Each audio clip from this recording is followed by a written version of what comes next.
అయ్యయ్యో అమ్మాయి గారు తడిచిపోయారా అంటూ ఉండగా మధ్యలోకి వచ్చిన తర్వాత వర్షం మొదలైపోయింది రంగయ్య అనుకుంటూ లోపలికి వచ్చింది రేఖ. వచ్చిన తర్వాత ఎదురుగా తల్లి రాజ్యం తండ్రి రంగనాథ్ని చూసి అమ్మ నాన్న గుడికి వెళ్ళొచ్చాను ప్రసాదం తీసుకోండి అని వాళ్ళిద్దరికీ బొట్టు పెట్టి ప్రసాదాన్ని చేతిలో పెట్టిందే. దర్శనం బాగా జరిగిందా అమ్మా అని అడిగితే దర్శనానికి ఏమైంది బాగానే జరిగిందే, కాకపోతే వచ్చే దారిలోనే వర్షం మొదలైపోయిందా ముద్దగా తడిచిపోయాను.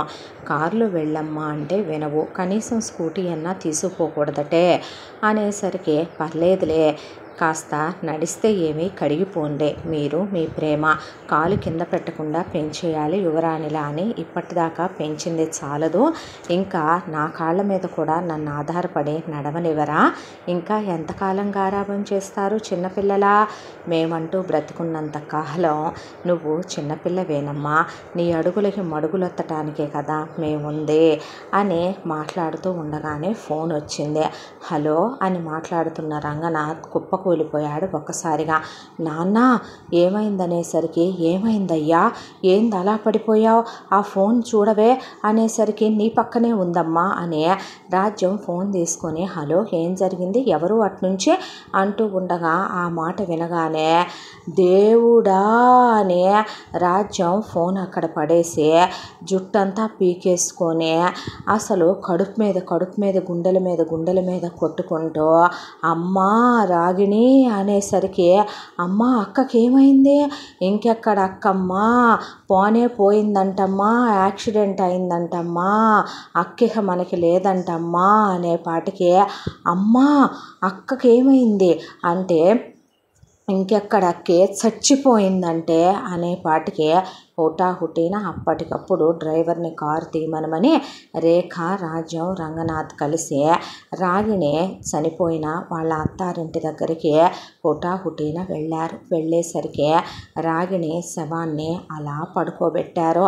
గుండె బద్దలైపోయేటట్టు ఒకవైపున రంగనాథు ఒకవైపున రాజ్యం కలిసి రాగిణి శవం మీద పడి ఊపేస్తూ మా అమ్మ మా తల్లి మా బంగారం మేము బతికేదే నీకోసం, మేమేం చేసినా నీకోసం, ఈ అమ్మ నాన్నల కడుపులో చిచ్చు పెట్టావేంటే అమ్మా నా తొలిచూలు బిడ్డవే, నిన్ను గుండెల మీద పెట్టుకొని పెంచానే అమ్మా, ఇంత కష్టం కలగనివ్వకుండా పెంచుకొచ్చుకున్నానే తల్లి, నువ్వు అడిగితే ఆకాశంలో చందమామనైనా నీ కాళ్ళ ముందు పెట్టాం కదే అమ్మా, ఈ అమ్మా నాన్న అనాథల్ని చేసి అలా ఎలా పోతావే తల్లి, అయ్యో అయ్యో అనుకుంటూ కొట్టుకుంటూ ఉండగా ఎలా జరిగింది వదినో అని ఆ పక్కనే ఉన్న రాగిణి అత్త సులోచనని రాగిణి మామ జగన్నాథ్ని అడిగేసరికి అమ్మాయి ఎవరో స్నేహితుల్ని కలవాలని కార్ తీసుకుని వెళ్ళింది. డ్రైవింగ్ వచ్చు కదా, వచ్చేటప్పుడు ఫాస్ట్గా డ్రైవ్ చేసుకుంటూ స్నేహితురాళ్ళందరితో కలిసి వస్తూ ఉండగా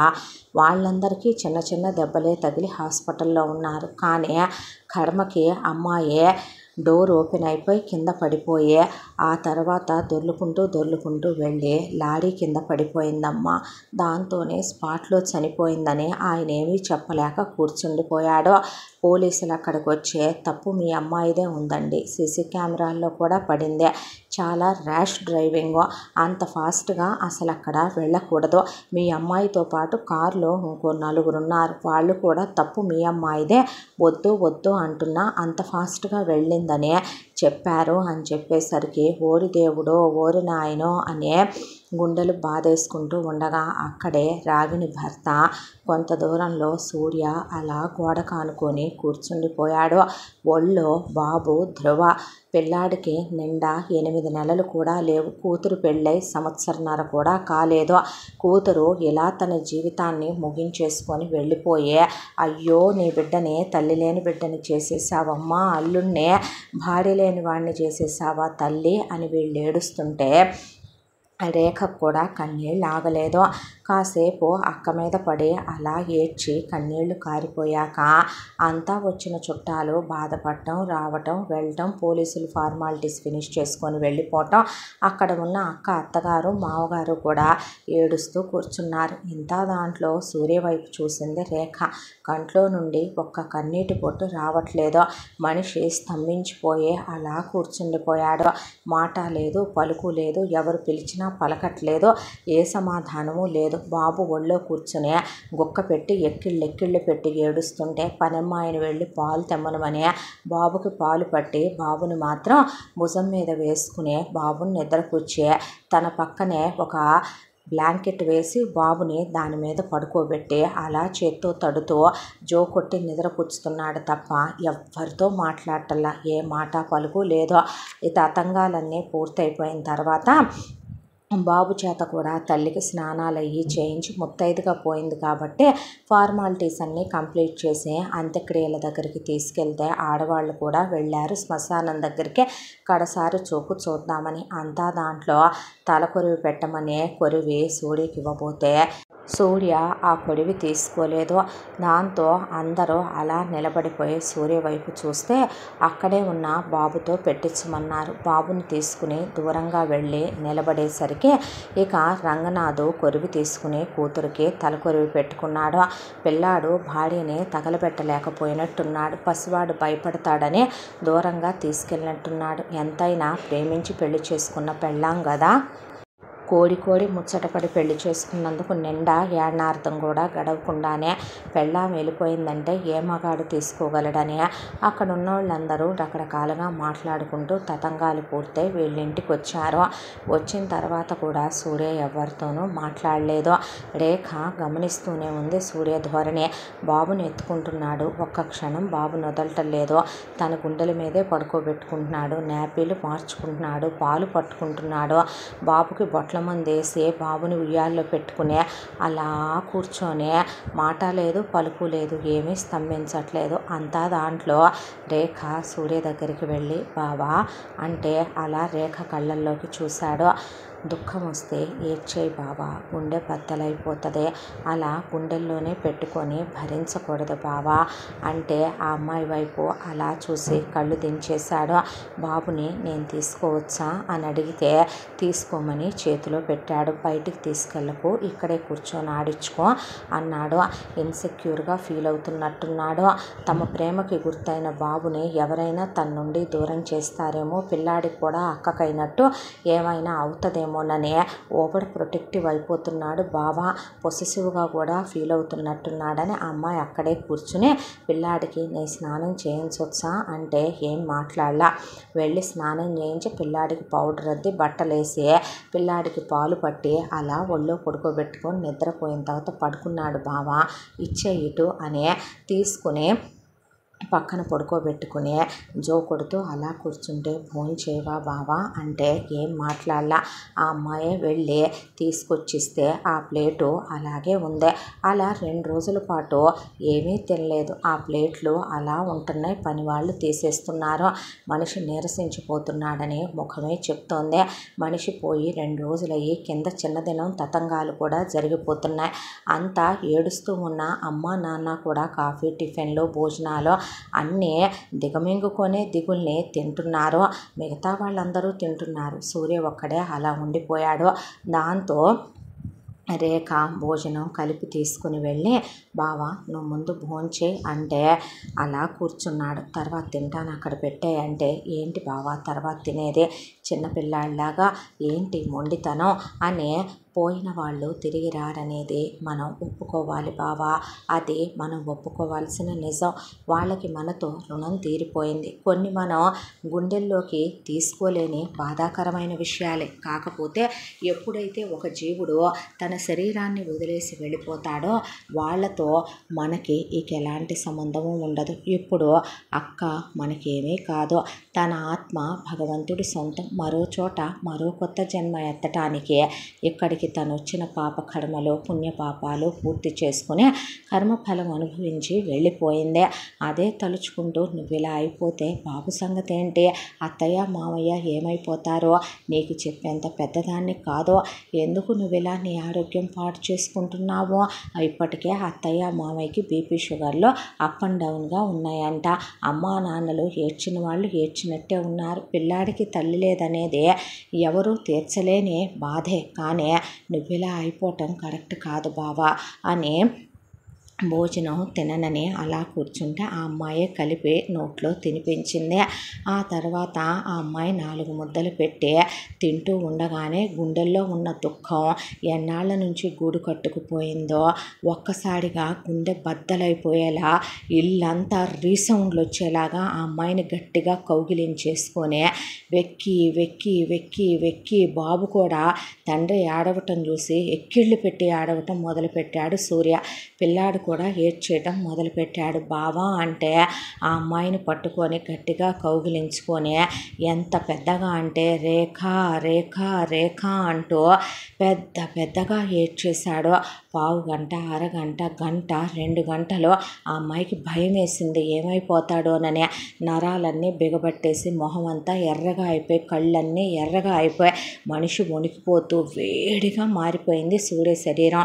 దాంతో ప్లీజ్ బావా మా బాబు కదూ బావా, ప్లీజ్ బావా నువ్వు బంగారానివి బావా, బావా ఏడవద్దు బావా, బావా ప్లీజ్ బావా అని ఆ అమ్మాయి పట్టుకొని కన్నీళ్లు తుడిచిన తర్వాత ఆ అమ్మాయిని అలాగే పట్టుకొని ఉండిపోయాడు.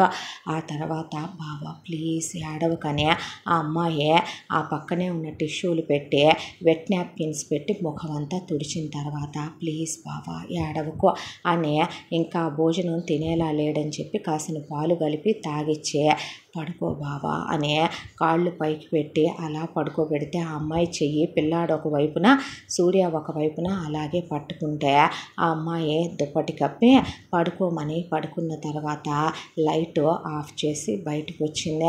వచ్చిన తర్వాత బాధపడుతున్నాడమ్మా అని అడిగింది సులోచన. బాధే కదా అత్తయ్య అంటే వాడి గుండెల్లో ఎన్నాళ్ళ నుంచి గూడు కట్టుకుందో అంతగా ఏడ్చాడంటే ఆ దుఃఖం అనేసి ఆవిడ పక్కకి వెళ్ళిపోయింది. ఆ తర్వాత వెళ్ళి అలా కూర్చుని చనిపోయిన అక్క ఫోటో వైపు చూస్తూ ఏంటో ఈ జీవితాలు ఎందుకు వస్తారు ఎందుకు వెళ్ళిపోతారో అనే కళ్ళల్లోంచి నీళ్లు కారిపోయినాయి రేఖకే. అక్కంటే చాలా ఇష్టం రేఖకు కూడా. కానీ ఇప్పుడు తను కూడా బలహీన పడిపోతే అమ్మా నాన్నల దగ్గరికి వెళ్తే భోజనం చేస్తున్నారు. ట్యాబ్లెట్లు ఇచ్చింది. వేసుకున్నాక వాళ్ళని పడుకోబెట్టి అత్తయ్య మావయ్య ట్యాబ్లెట్లు వేసుకోండి అని వాళ్ళకి కాసిన పాలు తాగిచ్చి పడుకోబెట్టి హాల్లో అలా కూర్చొని అక్క ఫోటో వైపే చూస్తూ ఆలోచిస్తూ సోఫాలోనే పడుకుంటే పిల్లాడు ఏడుస్తుండటంతో గబగబా పాలు కలుపుకొని తీసుకెళ్ళేసరికి సూర్య బాబుని ఎత్తుకొని అలా కూర్చున్నాడు. పాలు తీసుకొచ్చాను బావా ఇటువు తాగిస్తానంటే చేతికిచ్చాడు. ఆ అమ్మాయి వైపు అలా చూస్తూ ఐఎమ్ సారీ అన్నాడు. దేనికి బావా అంటే ఇందాక నేను ఎమోషనల్ అయ్యాను. మనుషులం బావా, ప్రతి ఒక్కళ్ళకి కూడా సుఖదుఖాలు కామన్గా వస్తూ ఉంటాయి. మనిషి అన్న తర్వాత ఒక్కోసారి భరించలేనంత బాధ కలిగితే ప్రతి చిన్న విషయాన్ని నేను తప్పుగా తీసుకోనులే అనేసి పిల్లాడికి పాలు పట్టి ఆ అమ్మాయి అక్కడే కూర్చుంది జోకుడుతో. కాసేపటికి పడుకోవచ్చుగా అంటే నిద్ర రావట్లేదు అన్నాడు. ఆ తర్వాత ఆ అమ్మాయి వైపు అలా చూస్తూ కూర్చుని కాసేపటికి తెల్లాడిపోయింది. ఆ తర్వాత ఇలా దశదిన కర్మకాండలు పూర్తయ్యేంత వరకు అక్కడే ఉన్నారు రాజ్యం రంగనాథ్ కూడా. ఇక రేఖే ఒకవైపున బాబును చూసుకుంటూ సూర్యను చూసుకుంటూ ఇలా మొత్తానికి వాళ్ళమ్మ కర్మకాండలు పూర్తి. చుట్టాలందరూ కర్మకొచ్చిన వాళ్ళు లోపలికి వచ్చి సులోచన జగన్నాథ్తో ఒకవైపున మీకు ఒంట్లో బాగోట్లేదు, బీపీలు షుగర్లు చిన్నయ్యేని అనుకుంటారో మనుషుల్ని ఎప్పుడు ఎత్తుకెళ్తాయో తెలియని దిక్కుమాలిన రోగాలు అయ్యి శంకు చక్రాల్లాగా ప్రతి ఒక్కళ్ళ నెత్తి మీద కూర్చుంటున్నాయి. వచ్చే పిల్లాడ ఒక్కగానొక్కడో వాడికి మళ్ళీ పిల్లాడు నిండా 8 నెలలు లేవు పిల్లాడికే. ఇప్పుడు కోట్ల రూపాయల ఆస్తి, ఇంత పెద్ద వ్యాపారం. పిల్లాడు తల్లి లేనివాడు, అబ్బాయికి భారీ అవసరం ఉంది, అబ్బాయికి ఏమంతా వయసు అయిపోయిందనే, నిండా 30 అన్నా ఉన్నాయా మీ కొడుక్కి? 27, 28 సంవత్సరాల వయసు. ఎందుకు జీవితాన్ని అలా ఉంచెయ్యాలి? ఎవరెవ్వరు మీకు పిల్లనే? మీ అబ్బాయికి అందం ఉంది, చదువు ఉంది, గుణం ఉంది, వెతికి చూసినా ఒక్క చెడ్డ అలవాటు కూడా లేని బంగారం. అంత పెద్ద వ్యాపారం చేస్తున్నాడు. మీకు వెనకాల స్థిరచరాస్తులకి ఏమైనా లోటుందా? ఉన్న ఒక్కగానొక్క కొడుకు జీవితం అలా నాశనం చేసేయటమేంటి? పిల్లాడిదేముందే, వాడు ఇంట్లో పెరుగుతాడు, వాళ్ళ అమ్మమ్మ తాతయ్య తీసుకెళ్తామంటే వాళ్ళ అమ్మ గుర్తుగా ఇవ్వండి, లేదా మీరే ఉంచుకొని చదివించండి. ఆ తర్వాత వచ్చే అమ్మాయి వాళ్ళు స్కూలుకు పంపించి చూసుకోకుండా ఉంటారా? మన చుట్టాల్లో దాదాపు 20 మంది మీ అబ్బాయికి పిల్లనివ్వటానికి సిద్ధంగా ఉన్నారు. ఆ అమ్మాయి పోయి 15 రోజులే కాబట్టి నెల మాసికం అవ్వంగానే చేసేయండి. కీడు జరిగిన ఇంట్లో మంచి జరిగితే, అందులోనూ పెళ్లి జరిగితే శుభం అంటారు. పిల్లాడికి ఇప్పుడైతేనే వచ్చే అమ్మాయి కన్న తల్లి కాదు అనే విషయం తెలీదు. కాస్త ఊహొచ్చిందంటే మళ్ళీ సవతి తల్లని డిస్టర్బెన్స్లు ఇవన్నీ వస్తాయి. వాడు మాత్రం ఎన్నాళ్ళుంటాడో? అలా ఎన్నాళ్ళు వదిలేసి ఊరుకుంటారో? పిల్లల గురించి పట్టించుకోవాల్సిన బాధ్యత మన మీద లేదా అని తలా ఒక మాట సులోచన, జగన్నాథ్ చెప్తే ఏం మాటలవే. పోయిన మా కోడలు పోయి 15 రోజులైనా కాలేదో, అప్పుడే ఏం పెళ్ళిళ్ళమ్మా, ఏం గొడవలో? సరేనమ్మా, 15 రోజులు, నెల, 15 రోజులు, సంవత్సరన్నర చెయ్యాలి కదా. ముందేంటి వెనకేంటి? మీరు మీ పిచ్చి మాటలు కాకపోతే మేము మీ బంధువులం, మీ చుట్టాలం, మేము మీ మంచే కోరతాము, మేము మీ స్నేహితులం, మీ సన్నిహితులం, మీరు బాగుండాలని కోరుకునే మనుషులం. అయినా ఏమంతా జరిగిపోయిందని ఆ అమ్మాయికి రాత లేదు, ఆ అమ్మాయికి ఆయుష్ లేదు. ఎవరు ఆ అమ్మాయిని అంత గర్వంగా బయటికి వేళాపాళా లేని సమయాల్లో వర్షాలు తుఫానుల్లో బయటికి వెళ్ళమందే? వెళ్ళింది స్నేహితురాళ్ళని వేసుకొని ఆ విచ్చలవిడితనంగా తాగి కూడా ఉందంటగా మీ కోడలు. టెస్ట్ చేసి పోస్ట్ మార్టాలు చేసి పోలీసులు మాట్లాడుకుంటుంటే విన్నాము. ఆ పబ్బులకి వెళ్ళటాలేంది, పిల్లాడిని వదిలేయటమేంది, ఆ వజాన ఆ కాలక్షేపాలేంది, టైంపాస్లేంది, ఆ పార్టీలేంది, కార్లు అంత ఫాస్ట్గా ఆడోళ్ళు డ్రైవ్ చేసుకుంటా రావటం ఏంటి? పోయే సమయం వచ్చింది, యముడు పిలిచాడు, వెళ్ళిపోయిందే. పోయిన వాళ్ళ కోసం ఉన్నవాళ్ళ బ్రతుకులు తగలేస్తూ ఉంటారా ఏంటి? మీరు కూడా మీ చేదస్తాలు కాకపోతే కాస్త టైం తీసుకొని ఆలోచిద్దాంలే, ఇప్పుడే ఎందుకో, వాడి మనసు అసలే బాగోలేదు అని సులోచన, జగన్నాథ్ అన్నాక తొందరగా తీసుకోండి నిర్ణయం అని చుట్టాలు గట్టిగానే చెప్పి వెళ్ళారు. వీళ్ళకి బంధువర్గం చాలా ఎక్కువ. ఇవన్నీ వాళ్ళు మాట్లాడుతూ ఉండగా రాజ్యం, రంగనాథు వింటే, మీరైనా చెప్పండి, పోయిన మీ అమ్మాయి ఎటు తిరిగి రాదో, ఆ పిల్లాడి సంగతి ఏంటి రేపొద్దున? అది ఆలోచిస్తున్నారా అమ్మమ్మ తాతయ్యగా మీరు అని వీళ్ళకు కూడా 4 అక్షంతలు వేసి వెళ్ళేవాళ్ళు. దాంతో బిడ్డను పోగొట్టుకున్న బాధలో మీరుంటే ఏదో తెలిసి తెలియక మాట్లాడేశారు వదిన, తప్పుగా అనుకోకండి, మా చుట్టాలకే మాట్లాడటం చేత కాదులే అనేస్తే తప్పట్టుకోవద్దు బావగారు అన్నాడు జగన్నాథ.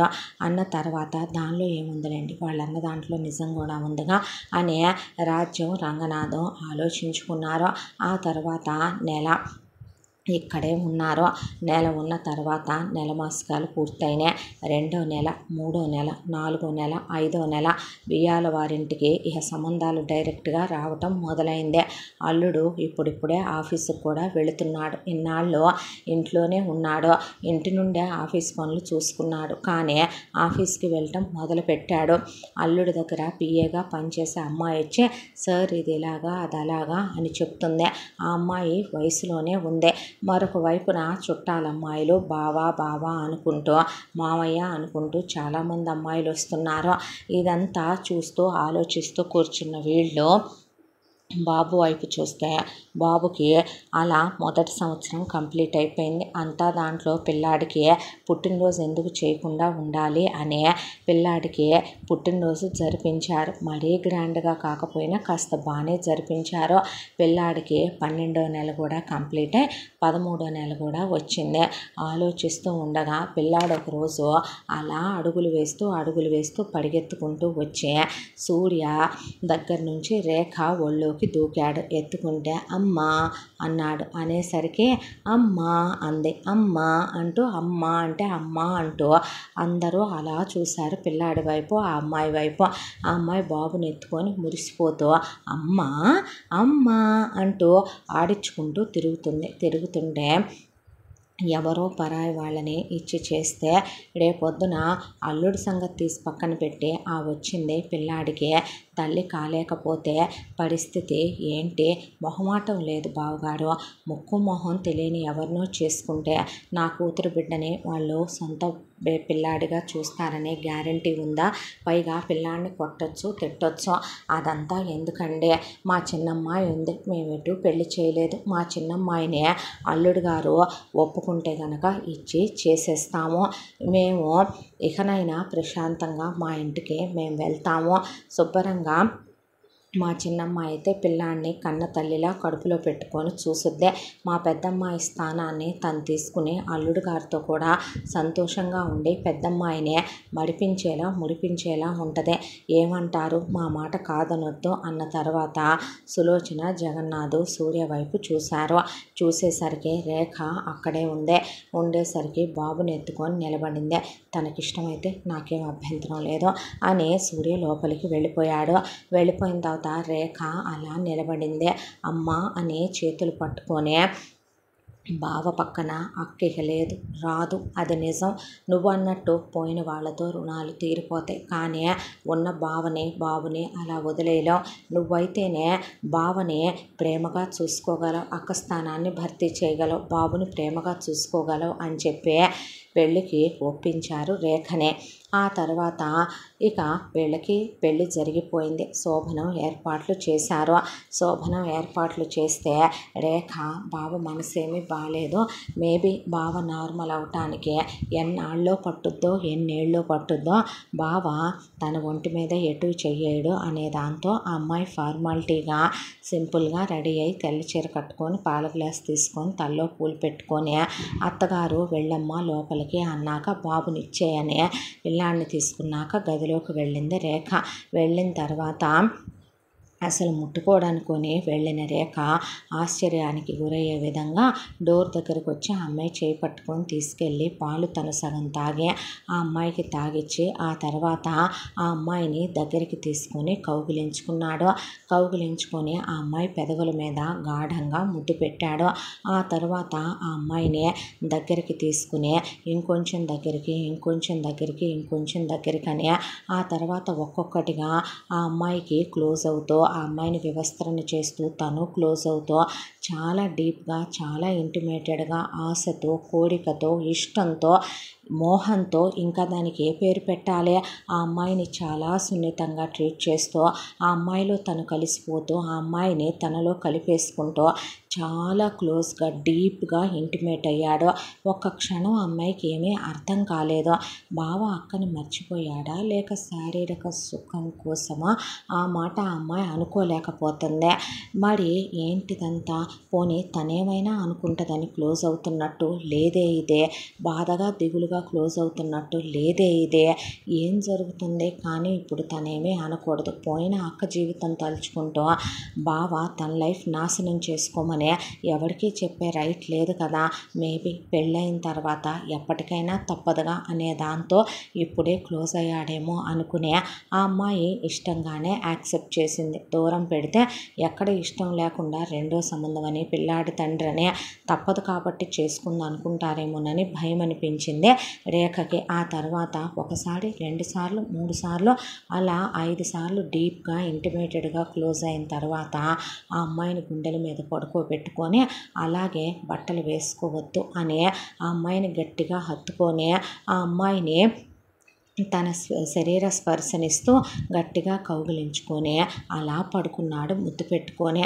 ఒక్క క్షణం అమ్మాయికి ఏమీ అర్థం కాలేదు. ఇంకొంచెం గట్టిగా కౌగిలించుకోరా అంటే ఇన్సెక్యూర్నెస్సా? అక్కని తనలో చూసుకుంటున్నాడా? తను కూడా దూరం అయిపోద్దని పొసెసివ్గా ఫీల్ అవుతున్నాడా? ఆ అమ్మాయి ఏమో, ఒక మనిషి మనస్థితి మనకి ఇష్టమైన వాళ్ళు పోతే ఎలా ఉంటుందో ఆ అమ్మాయికి తెలియదు. గట్టిగా కౌగిలించుకొని పడుకుంది. ఆ తర్వాత ఇలా 3 రాత్రులు గడిచిపోయాయి. ఆ తర్వాత పుట్టింటి దగ్గరికి వెళ్తే అక్కడ కూడా అమ్మాయితో చాలా క్లోజ్ అయ్యాడు. ఆ అమ్మాయిని ఒక్క నిమిషం వదిలి ఉండడు. ఆ అమ్మాయిని వెనక నుంచి కౌగిలించుకోవటం, ఆ అమ్మాయి నడుము ముద్దు పెట్టుకోవటం, వీపు ముద్దు పెట్టుకోవటం, మెడ దగ్గర ముద్దు పెట్టుకోవటం, ఆ అమ్మాయితో చాలా క్లోజ్గా ఉండటం, కలిసి స్నానం చేద్దామని బాత్రూంలోకి లాగటం. ఆ తర్వాత బాబుని కూడా అంతే, కలిసి వీళ్ళిద్దరూ స్నానం చేసేటప్పుడు వాడికి స్నానం చేయించడం, వాడిని కూడా చాలా ముద్దులు పెట్టుకుంటాడు, గుండెల మీద వేసుకుంటాడు. వీడంటే చాలా ఇష్టం కదూ బావా నీకంటే, ఇంకెప్పుడు బావా అనకరా సూర్యాను అన్న తర్వాత ఆ రోజు నుంచి ఆ అమ్మాయి ఉలిక్కిపడి బావా అంటాం మానేసి సూర్య అనేసింది. మన ఫస్ట్ నైట్ రోజే చెప్దాం అనుకున్నాను, అందుకే ఇప్పుడు చెప్తున్నాను అనేసిన తర్వాత అలాగే సూర్య అంది. అలవాటు చేసేసుకో, అలవాటు అయిపోద్ది అన్నాడు. అలాగే అందే. అన్న తర్వాత పిల్లాడిని ఆ అమ్మాయిని తీసుకొని ప్లే జోన్లోకి వెళ్ళి రావటం. పిల్లాడంటే చాలా ఇష్టం కదూ నీకు అంటే, వాడు నా ప్రాణం, నా అంశ, వాడే నేను, నేనే వాడు, వాడు నా సొంతం, నా పోలిక, వాడు నేనే అన్న తర్వాత ఆ అమ్మాయి అలా చూసి అవును వాడు నువ్వే, నీవు ముమ్మూర్తుల నీ పోలికలు పుణికిపుచ్చుకొని పుట్టాడనే ఆ అమ్మాయి చాలా ప్రేమగా దగ్గరికి తెస్తుంది. దానికి తోడు రేఖ చాలా మంచి అమ్మాయి కూడా, పొద్దున్నే లేవటం, దైవభక్తి చాలా ఎక్కువ, పని వాళ్ళతో చాలా ప్రశాంతంగా మాట్లాడి పనులు చేయించుద్దే. అత్తగారు ఇంటి తాళాలు ఇవ్వబోతే మీ దగ్గరే ఉంచండి, నేను తీసుకునే రోజు వచ్చినప్పుడు ఆ రోజు నేనే తీసుకుంటాను, ఇప్పుడు ఇంత పెద్ద బాధ్యతలు నాకొద్దు, మీ అందరినీ చూసుకునే బాధ్యతలు చాలు అనేసే మామగారిని అత్తగారిని హాస్పిటల్కి తీసుకెళ్ళటం, టెస్టులు చేయించడం, బాబుని డాక్టర్ దగ్గర చూపించటం, ఆ తర్వాత టైంకి అత్తామామలకి ఫుడ్ పెట్టడం, ట్యాబ్లెట్లు వేయటం, ఆ తర్వాత నవ్వుతూ కూర్చొని వాళ్ళతో మాట్లాడటం, అత్తగారికి తల్లో నాలుకలా కలిసిపోవటం, ఆ అమ్మాయి లేకపోతే అసలు వాళ్ళకి ఆ రోజు గడవదేమో అనేలా వాళ్ళ పరిస్థితి మారిపోయింది. ఇక పిల్లాడైతే అమ్మ అమ్మ అంటూ అప్పుడే వాడికి నడకొచ్చిందేమో, వాడికి తినిపించడం, స్నానం చేయించడం, ఒక్క క్షణం పిల్లాడిని వదిలి ఉండదు. సూర్య ఆఫీస్కి వెళ్తాడు, మెసేజ్లు, ఫోన్లు, వర్క్ చేసుకుంటూనే మాట్లాడతాడు. మధ్యాహ్నం భోజనానికి వస్తాడు, మళ్ళీ క్లోజ్ అవుతాడు. ఒక్కోసారి వెళ్ళాలని లేకపోతే ఈవినింగ్ నుంచి ఆఫీసుకు కూడా వెళ్ళడు. అప్పటికప్పుడు బయటికి వెళ్దాం అంటాడు, లాంగ్ ట్రిప్పులు అంటాడు, డిన్నర్ అంటాడు, సినిమా అంటాడు, అప్పటికప్పుడు పబ్కి వెళ్ళాలని ఉందంటాడు. ఒక్క 2 పిక్స్ తీసుకోనా అంటే ఆ అమ్మాయి అలా చూస్తుంది. నువ్వేం మాట్లాడలేదంటే నీకు నచ్చదనేగా, నీకు నచ్చందేది నా లైఫ్లో వద్దులే, ఆ దేవుడే ఉంచడులే అని చెప్పి తీసేసి వెళ్దాం పదా అని హనీమూన్కి టికెట్స్ బుక్ చేసుకుని తీసుకెళ్ళి చాలా డీప్గా క్లోజ్ అయ్యి ఆ తర్వాత తిరిగి వచ్చారు. పెళ్ళయ్యి అటు ఇటుగా ఎప్పుడు జరిగిపోయిందో కూడా తెలియకుండా సంతోషాల మధ్య కాలం అలా గడిచిపోతూ 5 నెలలు అయింది. అయ్యేసరికి ఒక రోజున రేఖ బాబుని ఎత్తుకొని ఆడిస్తూ ఉండగా సూర్య వెనక నుంచి వచ్చి కళ్ళు మూసి మెళ్ళో ఖరీదైన డైమండ్ నెక్లెస్ పెట్టి ఆ అమ్మాయికి మోకాళ్ళ మీద కూర్చుని ఐ లవ్ యూ అని చెప్పి ఆ అమ్మాయికి రింగ్ పెట్టి ప్రపోజ్ చేశాడు. ప్రపోజ్ చేస్తే పైన నుంచి అలా పూల వర్షం కురిసేలాగా పైన నుంచి పూలు జల్లుతూ ఉండగా ఐ లవ్ యూ టూ అని హక్ చేసుకుని ముద్దు పెట్టుకుంది మొగుడినే. అలా ముద్దు పెట్టుకుంటూనే కళ్ళు తిరిగి పడిపోయింది. డాక్టర్ని పిలిపిస్తే ప్రెగ్నెంట్ అని 3rd మంత్ అని చెప్తే చాలా హ్యాపీగా ఫీల్ అయ్యారు. ఫీల్ అయిన తర్వాత ఆ అమ్మాయిని దగ్గరికి తీసుకుని డీప్గా ముద్దు పెట్టుకుని పెద్ద కొడుకుని దగ్గరికి తీసుకుని ముద్దాడుతూ వీడు నా ఒక్కడి ప్రేమ, వీడు నా బంధం, వీడు నా బాధ్యత, వీడు నా రక్తం, వీడే నేను, నేనే వీడు, కానీ ఇప్పుడు నీ కడుపులో ఉంది పాప అయినా బాబు అయినా అది మనిద్దరి ప్రేమ, మనిద్దరి ప్రేమకి గుర్తు, మనిద్దరి అన్యోన్యతకి గుర్తు, అనురాగానికి గుర్తనే ఆ అమ్మాయి పొట్ట మీద ముద్దు పెట్టుకొని బాబుకి అమ్మ పొట్టలో చెల్లో తమ్ముడు ఉన్నారని చెప్పేసరికి బాబు అలా అమ్మాయి మీద పడి ముద్దు పెట్టుకుంటే ఆ అమ్మాయి భర్తని బాబుని కౌగిలించుకొని అత్తామామలు వచ్చి దిష్టి తీసేసి సంతోషంగా 100 ఏళ్ళు చల్లగా ఉండండమ్మా అన్న తర్వాత అమ్మాయి కడుపుతో ఉంది అని సులోచన జగన్నాథ్ ఫోన్ చేసి రాజ్యం రంగనాథ్ చెప్తే అవునా ఎంత శుభవార్త చెప్పారు అని పోయిన పెద్దమ్మాయే మళ్ళీ పుట్టాలి అని సులోచన అన్న తర్వాత అదే అని చెప్పి మేము దేవుడి దగ్గర పూజ చేయించుకొని చల్లగా ఉండాలని వస్తామని చెప్పి వస్తూ ప్రసాదం తీసుకొచ్చి ఇంట్లో వాళ్ళందరికీ పెట్టి ఆ ప్రసాదాన్ని రేఖకు కూడా తినిపించారు. ఆ తర్వాత అందరూ పడుకుని నిద్రపోతూ ఉండగా మీరు కూడా ఇక్కడే ఉండొచ్చుగా వదిన అన్నాకుంటామమ్మా, పిల్ల మంచి చెడు చూసుకోవద్దు అనేసరికి కడుపులో నొప్పిగా ఉంది సూర్య అనేసరికి ఏమైంది అన్నాడు. ఏమైనా పడనివి తిన్నావా ఏంట్రా అంటే లేదే నువ్వేగా భోజనం బాబుకి నాకు కలిపే తినిపించావు అనేసరికి కాసేపటికి వాష్రూమ్కి వెళ్ళొస్తాను అని చెప్పి వెళ్ళి రాగానే ఆ అమ్మాయి కాళ్ళ నుంచి అలా బ్లడ్ పోతూ ఉంది. బ్లడ్ పోతూ ఉంటే దాంతో ఏమైంది అని వెంటనే డాక్టర్కి ఫోన్ చేసి ఇమీడియట్గా అమ్మాయి కళ్ళు తిరిగి పడిపోతే హాస్పిటల్లో చేరిస్తే అబార్ట్ అయింది అని చెప్పింది డాక్టర్. కానీ ఎందుకో ఒక్కొక్కసారి మిస్క్యారేజ్ అయిపోతుంది, దానికి రీజన్స్ ఏముంటాయి సూర్య, కాకపోతే కాస్త జాగ్రత్తగా చూసుకుని ఉండాల్సిందే అన్నాక చాలా హోప్స్ పెట్టుకున్నావు కదూ బేబీ మీద అనేసరికి చచ్చ అదేమీ లేదులే, వీళ్ళొక్కళ్ళైనా ఏంటి మళ్ళీ పుట్రా ఏంట్రా మనకి అన్న తర్వాత ఒక 4-5 months గ్యాప్ ఇచ్చి ట్రై చేయండి అంది డాక్టర్. అలాగే అన్న తర్వాత అక్కడి నుంచి మొదలుపెట్టి రేఖకి ప్రెగ్నెన్సీ రావటం, ఆ వచ్చిన ప్రెగ్నెన్సీ ఒక్కొక్కసారి కాలు జాడి కింద పడిపోవటం, ఆ తర్వాత అనుకోకుండా ఆ అమ్మాయికి ఏమవుతుందో ఎందుకవుతుందో ఎలా అవుతుందో తెలియట్లేదు. ఒకదాని తర్వాత దాదాపు 3 సంవత్సరాల కాలంలో 10 అబార్షన్లు అయిపోయినాయి. బాబుకు కూడా 4వ సంవత్సరం, స్కూల్కి వెళ్ళబట్టి కూడా సంవత్సరం అయిపోయింది. ఈసారి ఆ అమ్మాయికి అబార్షన్ అయింది. దాంతో డాక్టర్స్ ఇలాగే కనుక మిస్టర్ సూర్య ఇంకొక 3-4 times అయితే కనుక మేబీ తల్లి కూడా దక్కపోవచ్చు, చాలా కేర్ఫుల్గా ఉండాలి మీరు అన్న తర్వాత రేఖ సూర్యని పట్టుకొని వెక్కిళ్ళు పెట్టి ఏడ్చేసిందే. ఏడవద్దని అమ్మాయిని దగ్గరికి తీసుకొని బాధ పెడుతున్నాను కదూ అనేసరికి దేనికి అందే. బాబు ఉన్నా కూడా నీకు మిస్క్యారేజ్ అవుతున్నా కూడా హెల్త్ పాడైపోతున్నా కూడా నీకు ప్రెగ్నెన్సీస్ వస్తూనే ఉన్నాయి, నేను వద్దని అనట్లేదు కదూ, ఒక్కళ్ళురా మన ఇద్దరి ప్రేమకి గుర్తుగా ఒకే ఒక్కళ్ళు, నాకు చాలా ఆశగా ఉంది మన ఇద్దరి ప్రేమకి గుర్తుని చూసుకోవాలి అని. వీడు నా బంధం రా, నా బాధ్యత, నా ప్రేమ, కానీ పుట్టబోయే వాళ్ళు మనిద్దరి ప్రేమ మనిద్దరి బంధం రా అని ఆ అమ్మాయిని పట్టుకుని ఏడ్చేశాడు. బాధపడద్దు అన్న తర్వాత మళ్ళీ ఆ అమ్మాయికి ఆ తర్వాత ఓ 5 monthsకి బాబుతో ఆడుకుంటూ ఉండగా కళ్ళు తిరిగి పడిపోయి ప్రెగ్నెంట్ అని తెలిసింది. ఈసారి చాలా కేర్ఫుల్గా చాలా జాగ్రత్తగా ఉండాలి అనే దాంతో అసలు కాలు కింద పెట్టనివ్వకుండా అత్తామామలు పనివాళ్ళు చూసుకుంటూ ఆ అమ్మాయిని బాబు నాకు తమ్ముడు కావాలి అనేంత వయసు వచ్చేసింది వాడికి, నాకు తమ్ముడితో ఆడుకోవాలనుందే అనేంత.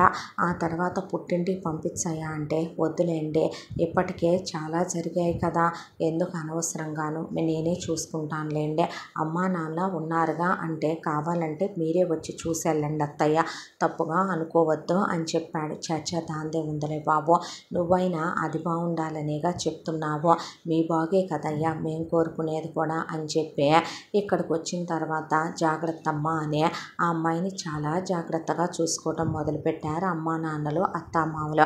పనివాళ్ళు కూడా అమ్మాయి గారు మీరు 10 నిమిషాలు కూర్చోండమ్మా, నేను ఇల్లు తుడిసిన తర్వాత ఆరిన తర్వాత అప్పుడు మిమ్మల్ని నేనే తీసుకెళ్ళి గదిలో కూర్చోబెడతాను అమ్మాయి గారు.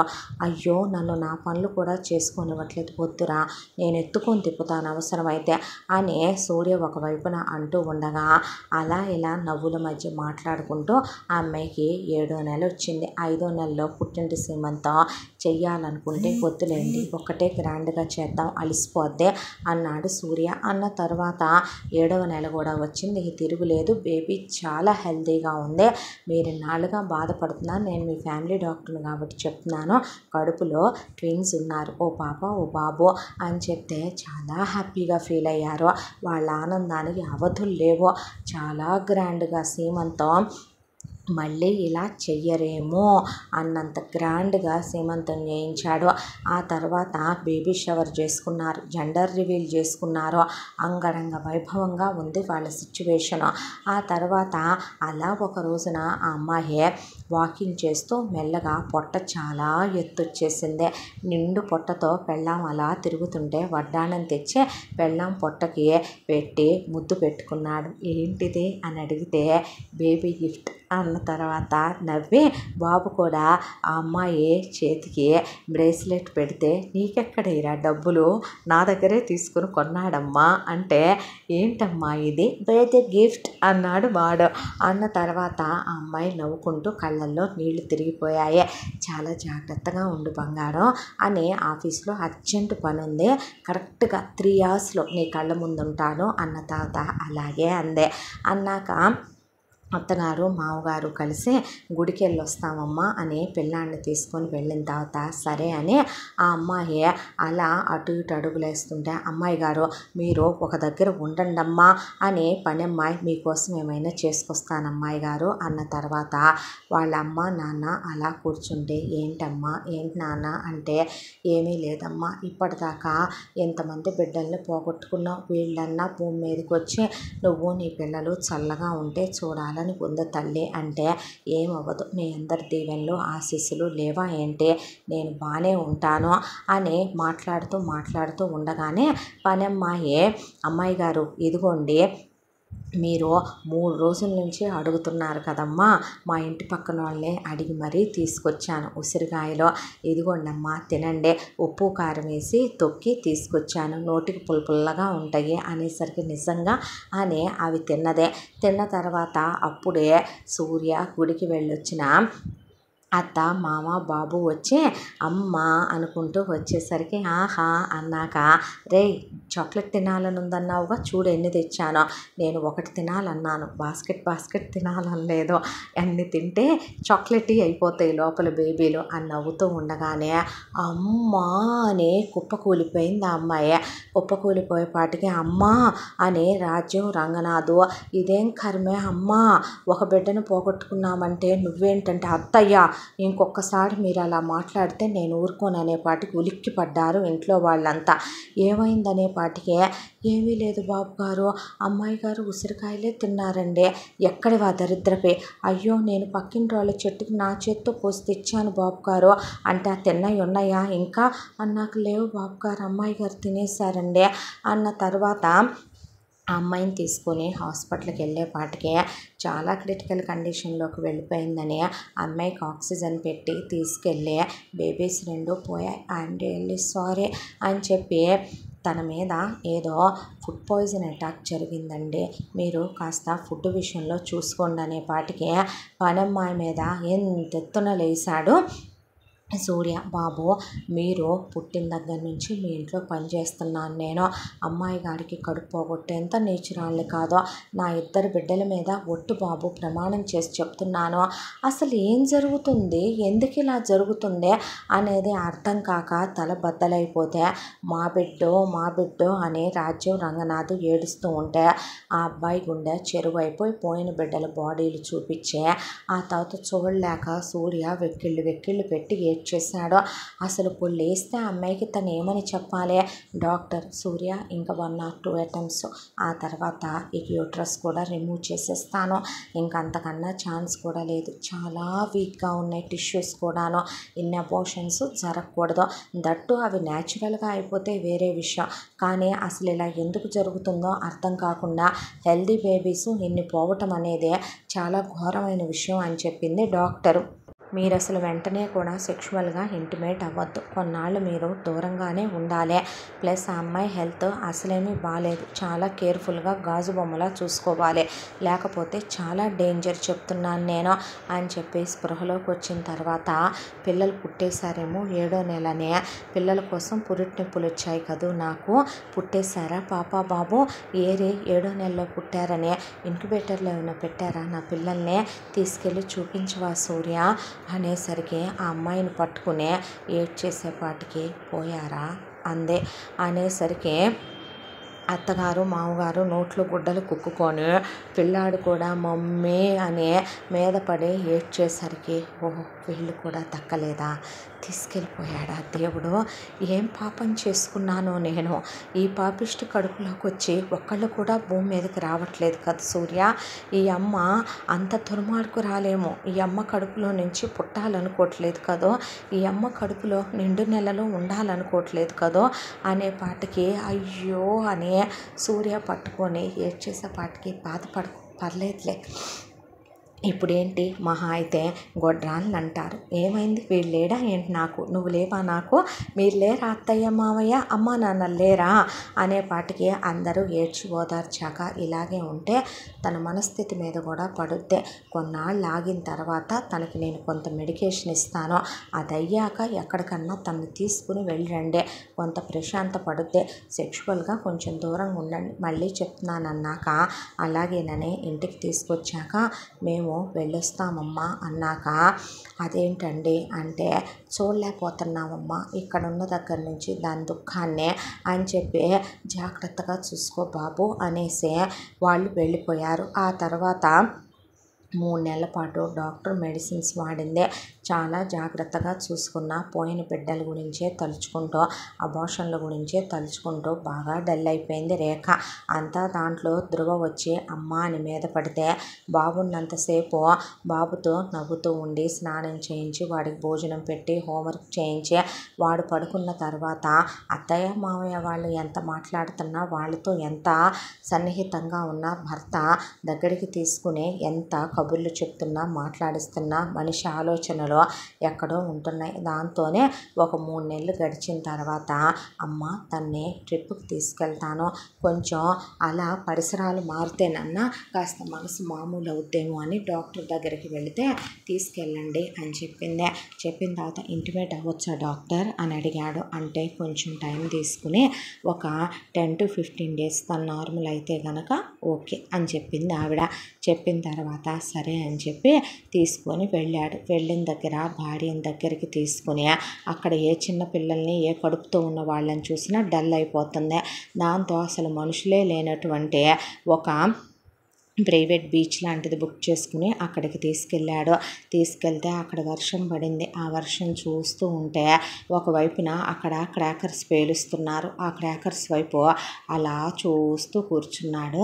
ఒకవైపున సూర్య ఏంటి అలా చూస్తున్నావు అంటే ఏం లేదురా బాగున్నాయి కదా క్రాకర్స్, ఆ వెలుతురులో నువ్వు ఇంకా అందంగా ఉన్నావు అని ఆ అమ్మాయి ముఖం వైపు చూస్తే అదేంటి విడిగా బాగోనా నేను అని అడిగితే లేదులే కొన్ని మనసులో అలా ఉండిపోతాయి అనేసి ఆ అమ్మాయితో అలా సరదాగా మాట్లాడుతూ కలిసి స్నానం చేద్దామా అన్న తర్వాత ఏంటి మళ్ళీనా అనేసరికి అలా కాదులే చాలా రోజులైందిగా అని ఆ అమ్మాయిని అలా నీళ్ళల్లోకి తీసుకెళ్ళి ఆ అమ్మాయితో కలిసి చాలాసేపు వాటర్లోనే ఉండి, ఆ రోజు పౌర్ణమి చాలా నిండుగా ఉంది, ఆకాశంలో చందమామ, ఆ అమ్మాయిని అలా తీసుకొని వచ్చి ఆ బీచ్ ఒడ్డునే చాలా డీప్గా క్లోజ్ అయ్యారు. ఆ తర్వాత ఒక 1 month అసలు మనం ఇప్పుడే ఇంటికి వెళ్ళొద్దు అని చాలా డీప్గా క్లోజ్ అయిన తర్వాత మళ్ళీ ఇంకొక చోటకి ఇంకో కంట్రీకి వెళ్ళి ఇంకో 1 month ఇంకో 1 month అలా 3 months ఆ అమ్మాయిని వదలకుండా క్లోజ్ అవుతూనే ఉన్నాడు. ఆ తర్వాత ఇంత దాంట్లో కూడా ఈ 3 monthsలో అమ్మాయికి పీరియడ్స్ రాలేదు. ఆ అమ్మాయి ఆ విషయం మర్చిపోయేంతగా భర్తతో లీనమైపోయింది. ఆ తర్వాత ప్రెగ్నెన్సీ స్ట్రిప్ తీసుకురా సూర్య అంటే తెస్తే ప్రెగ్నెంట్ అని తెలిసింది. నేను ప్రెగ్నెంట్ అంటే ఆ అమ్మాయిని ముద్దు పెట్టుకొని అక్కడే ఉన్న డాక్టర్ దగ్గర తీసుకెళ్తే ఇద్దరు చాలా హెల్తీగా ఉన్నారని డాక్టర్స్ చెప్పి పంపించిన తర్వాత ఇక్కడికి ఇంటికి తీసుకొచ్చాడు. తీసుకొచ్చిన తర్వాత డాక్టర్ దగ్గరికి తీసుకెళ్తే చాలా హెల్తీగా ఉన్నారు. నిజమే వాళ్ళు చెప్పిన విషయం, కాకపోతే ఒక బేబీనే ఉంది లోపలంటే పర్లేదు నేను డాక్టర్ అంటే ఒకటే చెప్తున్నాను సూర్య, ఇక నుంచి తనకిచ్చే డైట్, తనకిచ్చే మెడికేషన్, తను చేయాల్సిన ఎక్సర్సైజ్లో, తను తీసుకోవాల్సిన రెస్ట్ టైము, తను హ్యాపీగా ఉండాల్సిన మూమెంట్స్ మొత్తం షీట్ ప్రిపేర్ చేసి ఇస్తాను నేను, ఎంత ఖర్చు అయినా పర్లేదు డాక్టర్, మీరు ఎలాగైనా సరే తన్నే నా బిడ్డతో సహా నాకు దక్కించండి సార్, మీకు రుణపడిపోతానంటే షూర్ అని ఆవిడ నువ్వు కూడా సెల్ఫ్ కేర్ తీసుకోవాలి రేఖ అంటే అలాగే అన్నాక ఇంటికి వచ్చాక ప్రెగ్నెంట్ అయిందని చెప్పి అసలు ఎవరికి చెప్పొద్దన్నాడు సూర్య. పని వాళ్ళని కూడా చాలా జాగ్రత్త అని చెప్తే అలాగే బాబు అన్న తర్వాత బాబుని దగ్గరికి తీసుకుని ఈసారి తమ్ముడు చెల్లాయో పుడతారమ్మా కన్ఫామ్ అన్నాక నిజంగా పుడతారా, నేను దేవుడికి దండం కూడా పెట్టుకున్నాను, రామ్ అని రోజు జపాలు చేస్తున్నాడమ్మా వాడు అని చెప్తే అత్తగారు మామగారు ఆ తర్వాత ఆ అమ్మాయిని బాబు మేము పుట్టింటికి తీసుకెళ్ళి చూసుకోమా, వద్దండి నేను అసలు ఎక్కడికి పంపాలని అనుకోవట్లేదో, ఈసారి నేను కూడా ఎక్కడికి వెళ్ళట్లేదో, తన్ని నేనే పర్సనల్గా చూసుకునే ఆఫీస్ వర్క్స్ అన్నీ కూడా డాడీ వెళ్తాడు అవసరమైతే ఆఫీస్కే, నేను ఇంట్లోనే ఉండే ఇంట్లో నుంచే చూసుకుంటాను, ఇంట్లో నుంచే మీటింగ్స్ కండక్ట్ చేస్తాను, నా భార్య కన్నా నా బిడ్డల కన్నా నాకు ఏది ఎక్కువ కాదో అనేసాడు సూర్య. అన్న తర్వాత మీరు కూడా ఇక్కడే ఉండి చూసుకోండి, మీ అమ్మాయి మీరు లేకపోతే ఉండలేదనుకుంటే ఇక్కడే ఉండండి, ఈ టైంలో పేరెంట్స్లో ఎక్స్పెక్ట్ చేస్తారు అనుకుంటే అన్న తర్వాత అలాగే బాబు అని వాళ్ళు ఇక్కడే ఉన్నారు.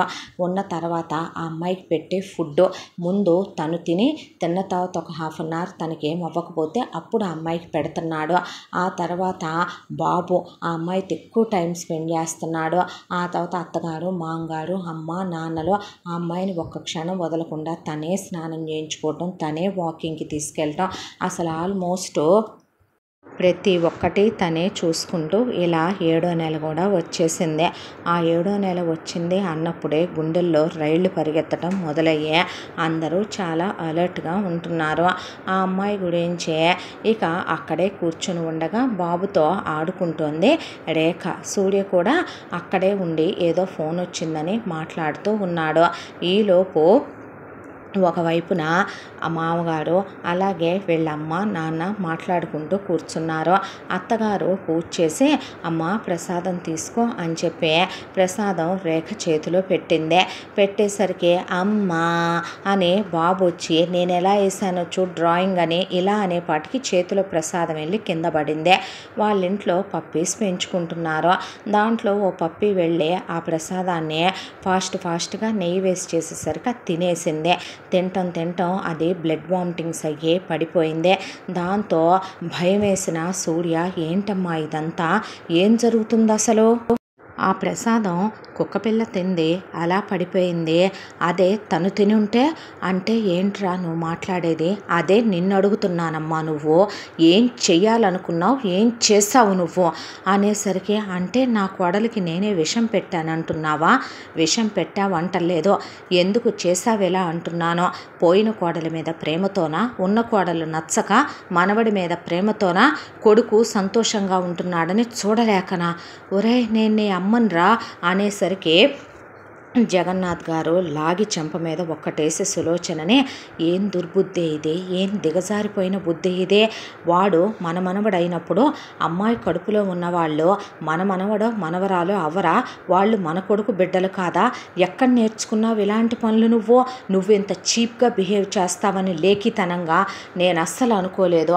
అనేపాటికి ప్రమాణ పూర్తిగా చెప్తున్నానండి, ఈ రోజుకి మా అమ్మ నాన్నల్ని మా అక్క చెల్లెళ్ళ అన్నదమ్ములు పట్టించుకోకపోయినా నేను వాళ్ళకి కావలసినవన్నీ పంపించి చూసుకుంటాను, మీ అమ్మ నాన్నల్ని నా తల్లిదండ్రుల్లా చూసుకున్నానని మీకు తెలీదా, వీడేమైనా మనకి పుట్టక పుట్టాడా, వీడి తర్వాత మళ్ళీ అమ్మ అనే పిలిపే వద్దని నేను నాన్న అనిపించుకోనని మీరు వీడిని కానీ అపురూపంగా పెంచింది నేను కాదండి, ఏ రోజైనా నేను వచ్చిన అంతకుముందు పెద్ద కోడల్నే ఒక్క మాట అన్నానా, పిల్లాన్ని నా మనవడిగా చూసుకుంటున్న నేను అమ్మాయికి ఇలా అవుతుందని బాధపడుతూ గుళ్ళు గోపురాలు తిరిగి పూజలు యజ్ఞాయాగాలు చేయించిన నేను కడుపు పోవాలని కోరుకుంటానా, ఏం మాట్లాడుతున్నారండి మీరు అనేపాటికి కుక్కపిల్లని హాస్పిటల్కి తీసుకెళ్తే అప్పటికే కుక్కపిల్ల సిచ్యువేషన్ చాలా క్రిటికల్గా ఉందని ఫోన్ చేసి చెప్పారు పనివాళ్ళు. వెంటనే సూర్య ఆ ప్రసాదాన్ని ఒక్కలాగు లాక్కుని రేఖని వెంట పెట్టుకొని డాక్టర్ దగ్గరికి తీసుకెళ్ళి అసలు ఇందులో ఏముందంటే కంప్లీట్గా ఇందులో అబార్ట్ అయ్యే చాలా డేంజరస్ మందు కలిసిందే ఈ ఫుడ్లో అని చెప్పేసరికి ఆయన మళ్ళీ ఇంకోటి వేసాడు ఆయన్నే. అయ్యో నేను చెప్తే నమ్మరేంటే, దేవుడి సాక్షిగా ప్రమాణ పూర్తిగా నేను కన్న బిడ్డ మీద నా తాళి మీద ఒట్టేసి చెప్తున్నాను, నేనేం చెయ్యలేదు చెయ్యలేదు అంటే నోరు ముయ్యమ్మ చాలే కానీ అసహ్యం వేస్తుంది నిన్ను చూస్తుంటే.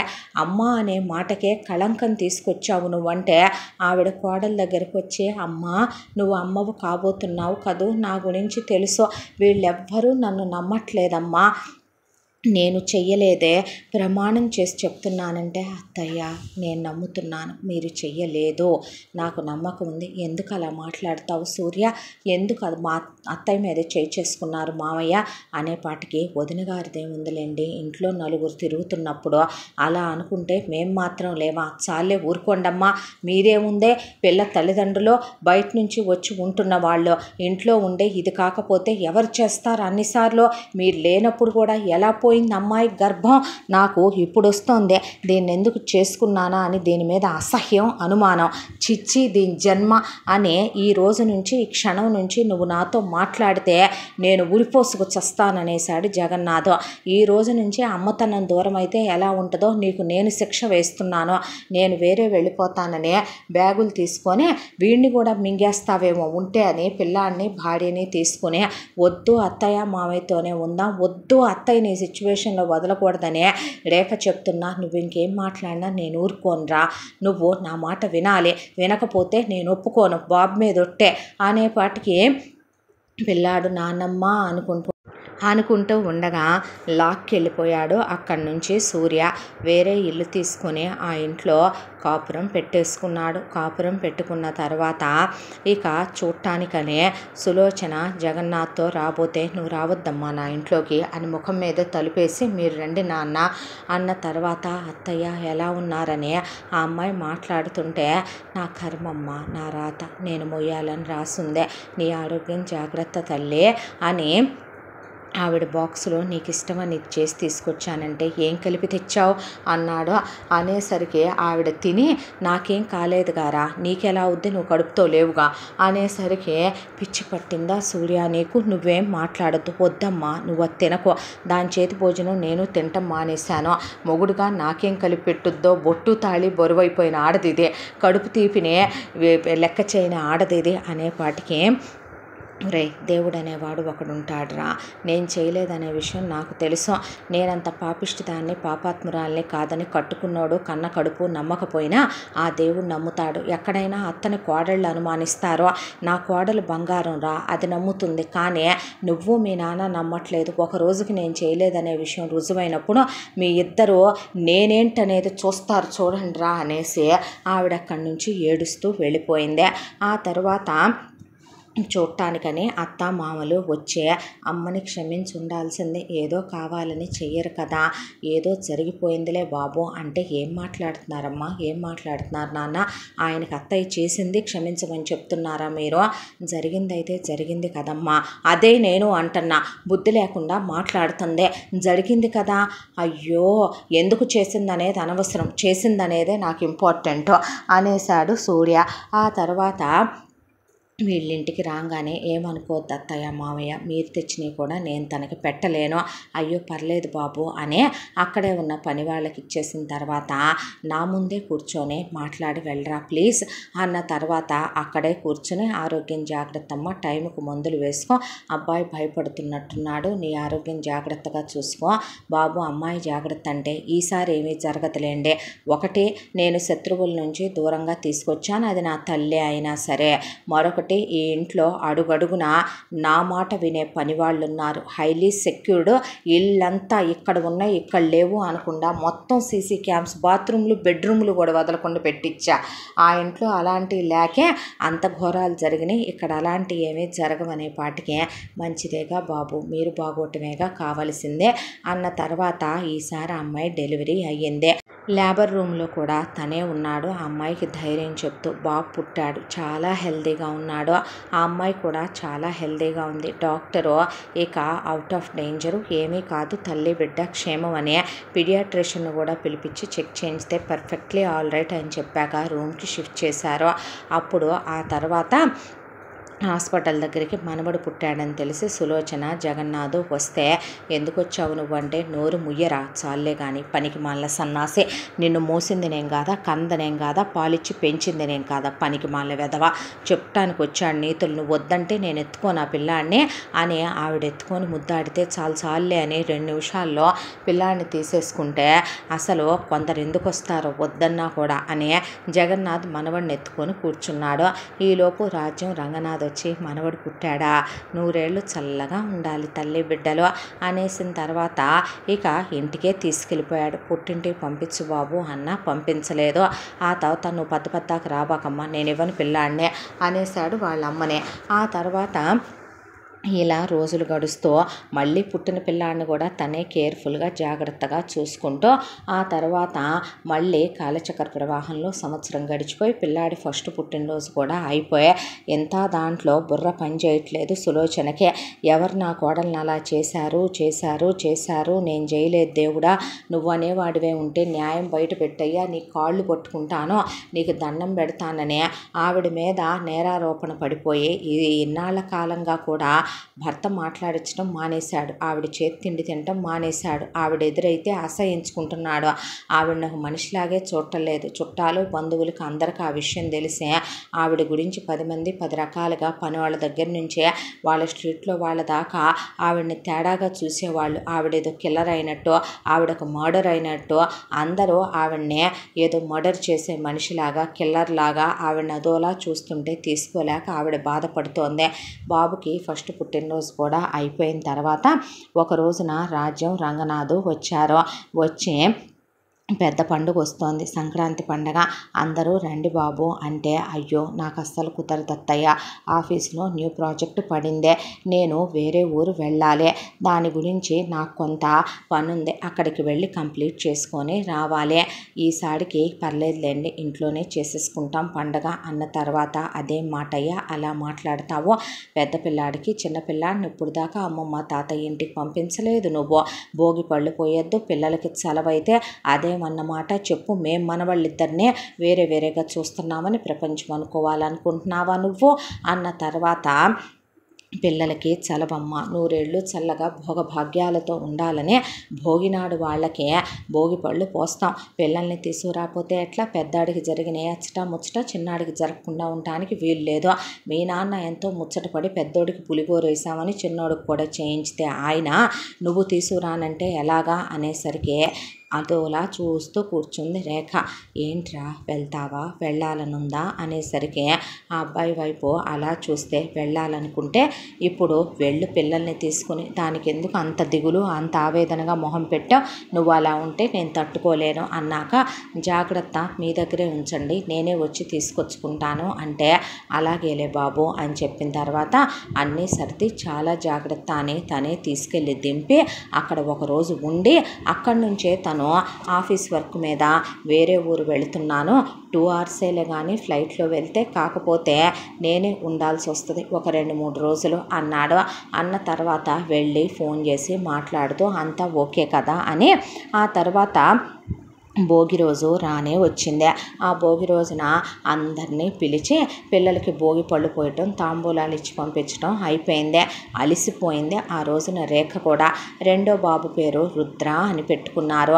ధ్రువ రుద్ర ఇద్దరు కూడా ఆడుకుంటూ ఉండగా పెద్దోడిని మా దగ్గర పడుకోబెట్టుకుంటాం, దానన్నా కథ చెప్తామని ధ్రువని వీళ్ళే ఎత్తుకున్నారు. ఎత్తుకున్న తర్వాత చిన్నోడు అలిసిపోయినట్టున్నాడమ్మా, ఇగో కాసిన పాలు వాడికి పట్టించి కాసిన పాలు నువ్వు కూడా తాగి పడుకో అంటే, అలాగే అనే భర్తతో ఫోన్ మాట్లాడి ఆ తర్వాత ఫోన్ పెట్టేసి పిల్లాడికి పాలు పడుతుంటే, ఏదో పిల్లాడు కాసిన పాలు తాగిన తర్వాత వాడు ఆ పాలు ఎలగాసేశాడు, నచ్చలేదనుకుంటా, అమ్మ పటికి బెల్లం తక్కువ కలిపి ఉంటుంది పిల్లాడికి నెమ్మని చెప్పి పాల బుడ్డి పక్కన పెట్టేసి, ఆ తర్వాత అమ్మిచ్చిన పాలు నీరసంగా ఉందని ఫుల్ గ్లాస్ తాగేసిందే. తాగిన దగ్గర నుంచి కాసేపటికి గుండెల్లో మంట, ఊపిరి అందట్లేదు. పిల్లాడి వైపు చూస్తే పిల్లాడు కూడా ఊపిరి తీసుకోలేక గుడ్లు తేలేసి పిల్లాడి ముక్కుల్లోంచి నోట్లో నుంచి బ్లడ్ వెళ్ళిపోతుంది పక్కకే. పెద్దగా దగ్గు వచ్చి బ్లడ్ వామిటింగ్ అయిపోయింది ఆ అమ్మాయికి. దాంతో లేవలేకపోతున్నానని వచ్చి తలుపు లాగుతుంటే తలుపు రావట్లేదు. తలుపు రావట్లేదు, బయట నుంచి గడేసేసినట్టున్నారు. గడేసేసిన అమ్మ నాన్న నా వల్ల కావట్లేదు, నేను చనిపోయేలాగా ఉన్నాను, ఊపిరి ఆడట్లేదు, బాబు గుడ్లు తేలేశాడు, ముక్కుల్లోంచి నోట్లోంచి బ్లడ్ వస్తుంది, తలుపు తీయండి, వెంటనే హాస్పిటల్ తీసుకెళ్ళండి, ఏదో జరిగింది, ఏమైందో అర్థం కావట్లేదంటే కళ్ళు ఎర్రగా అయిపోయే కళ్ళల్లోంచి అలా కన్నీళ్లు కారిపోతూ అలా కిటికీలో నుంచి చూస్తూ చిరునవ్వులు నవ్వుతూ అదొక పైశాచికమైన నవ్వు. దెయ్యాలు, భూతాలు, ప్రేతాలు, పిశాచాలు వికటాట్టహాసం చేస్తూ ఎలా పెద్దగా నవ్వుతాయో వీళ్ళు మెల్లగా నవ్వుతూ ఒకళ్ళు ముఖం ఒకళ్ళు చూసుకునే అలా నుంచోనే ఆ అమ్మాయి అనుభవిస్తున్న నరకం పిల్లాడి వైపు చూస్తూ తలలు తిప్పుతూ సైకోలు శాడిస్టులు చూసినట్టు చూస్తుంటే మొగుడి కన్నా ఫోన్ చేద్దామని దండం పెట్టినా తలుపు తీయట్లేదని ఫోన్ వైపు చూస్తే ఫోన్ బయట నుంచి సులోచన ఇలా చూపించి ఆ ఫోన్ని తీసుకెళ్ళి గ్యాస్ పొయ్యి మీద పెట్టి అలా వెలిగించింది గ్యాస్ పొయ్యి. పిల్లాడు ఈ అమ్మాయి కేకలు విని పరిగెత్తుకుంటూ వచ్చే అమ్మ అనేసరికి ఆ అమ్మాయి పిల్లాడు కళ్ళు తిరిగి పడిపోయారు. తమ్ముడికి ఏమైంది, అమ్మకి ఏమైంది అని అడిగితే ఏమీ లేదమ్మా, అమ్మ రెస్ట్ తీసుకుంటోంది, కాసేపటికి ప్రశాంతంగా రెస్ట్ తీసుకుంటుంది అమ్మ, నువ్వు కంగారు పడకు నాన్న అని చెప్పి పిల్లాడిని తీసుకెళ్ళి గదిలో పెట్టి డోర్ లాక్ చేసేసారు. అంతా దాంట్లో మనం ఎవరినైతే అవమానిస్తామో ఎవరినైతే అనుమానిస్తామో మనకి వాళ్ళే ఒక్కొక్కసారి తోడవుతారు అన్నట్టుగా పిల్లాడికి సులోచన ఒకవైపున టీవీలో పిల్లల్ని కిడ్నాపులు చేస్తున్నారు, పిల్లల కళ్ళు కిడ్నీలు తీసి అమ్ముకుంటున్నారు అనేవన్నీ చూస్తూ ఉన్న ఆవిడ కాస్త పిల్లాడు పెద్దాడయ్యాడు కాబట్టి ధ్రువని దగ్గరికి పిలిచి స్కూల్కి వెళ్తున్నాడు, చూస్తాడు, బాగుంటాడు, డబ్బున్న వాళ్ళ పిల్లాడు, ఎవరైనా ఏమైనా చేస్తారేమోనని పిల్లాడిని దగ్గర కూర్చోబెట్టుకొని నాన్న ఎవరైనా ఏదైనా ఇస్తే తినకూడదు, ఎవరిని నమ్మకూడదు, ఎవరైనా అమ్మ పేరు నాన్న పేరు అడిగితే చెప్పకూడదు, నీ గురించి ఏమీ చెప్పకూడదు, ఎవరైనా రమ్మంటే వెళ్ళకూడదు అని పిల్లాడికి ఫోన్ నెంబర్ చెప్పింది. ఫోన్ నెంబర్ చెప్పి ఇది తాత నెంబరు, ఇది నానమ్మ నెంబరు, ఇది నాన్న నెంబరు, ఇది అమ్మ నెంబరు అని ఇది పెద్ద తాత అమ్మమ్మ నెంబర్ అని ఆమమ్మ నాన్నల నెంబర్లు ఆమెకు తెలిసినవి అన్నీ పిల్లాడికి నోటెడ్గా నేర్పించింది. నేర్పించిన తర్వాత ఫోన్లో ఇలా నొక్కాలని కూడా వాడికి కంప్లీట్గా ఫోన్ చేయటం కూడా వచ్చేలా నేర్పింది సులోచన. అరవకూడదు, గొడవ చేయకూడదు, సైలెంట్గా ఉండాలి, సైలెంట్గా ఉండి మన అనే వాళ్ళకి ఫోన్ చేయాలి అని చెప్పి 100 పోలీసుల నెంబర్ అని కూడా 100 అని కూడా నేర్పించింది. దాంతో పిల్లాడు ఫోన్ తీసుకొని వాళ్ళ నాన్నకి చేశాడు, ఎత్తల, తాతకి చేశాడు, ఎత్తల. దాంతో ముందు సులోచనకి చేశాడు, చేసే నానమ్మ చెప్పు వదిన అనేసరికి నానమ్మ అంటే ఏంటమ్మా అనేపాటికి నానమ్మ అమ్మమ్మ తాతయ్య వాళ్ళ దగ్గరికి వచ్చాము, అమ్మ తమ్ముడు భోగిపల్లి ఫంక్షన్ అయిపోయింది, అయిపోయిన తర్వాత నన్ను అమ్మమ్మ తాతయ్య పడుకోబెట్టుకుంటామన్నారు, అమ్మ తమ్ముడు ఏమైందో అమ్మమ్మ పాలు ఇచ్చింది, తాగాక అమ్మ నోట్లోంచి తమ్ముడు నోట్లోంచి బుక్కుల్లోంచి బ్లడ్ వచ్చి అమ్మకి తమ్ముడికి బ్లడ్ వామిటింగ్స్ అయిపోయినాయి, అమ్మని లోపల పెట్టి తలుపు గడేసేశారు, అమ్మ దగ్గర ఉన్న నాన్న ఫోన్ తీసుకొని గ్యాస్ పొయ్యి మీద పెట్టి వెలిగిచ్చేసింది అమ్మమ్మ. అమ్మ లోపల నుంచి ఏడుస్తుంది, దండం పెడుతున్నా, బయట నుంచి అదోలా తలలు తిప్పుతూ అదోలా చూస్తూ నవ్వుతూ నేను వెళ్తే నన్ను తెచ్చి ఇంట్లో పెట్టి వాళ్ళకేం కాలేదని డోర్ క్లోజ్ చేసేశారు. అమ్మ తమ్ముడు కళ్ళు తిరిగి కింద పడిపోయారు.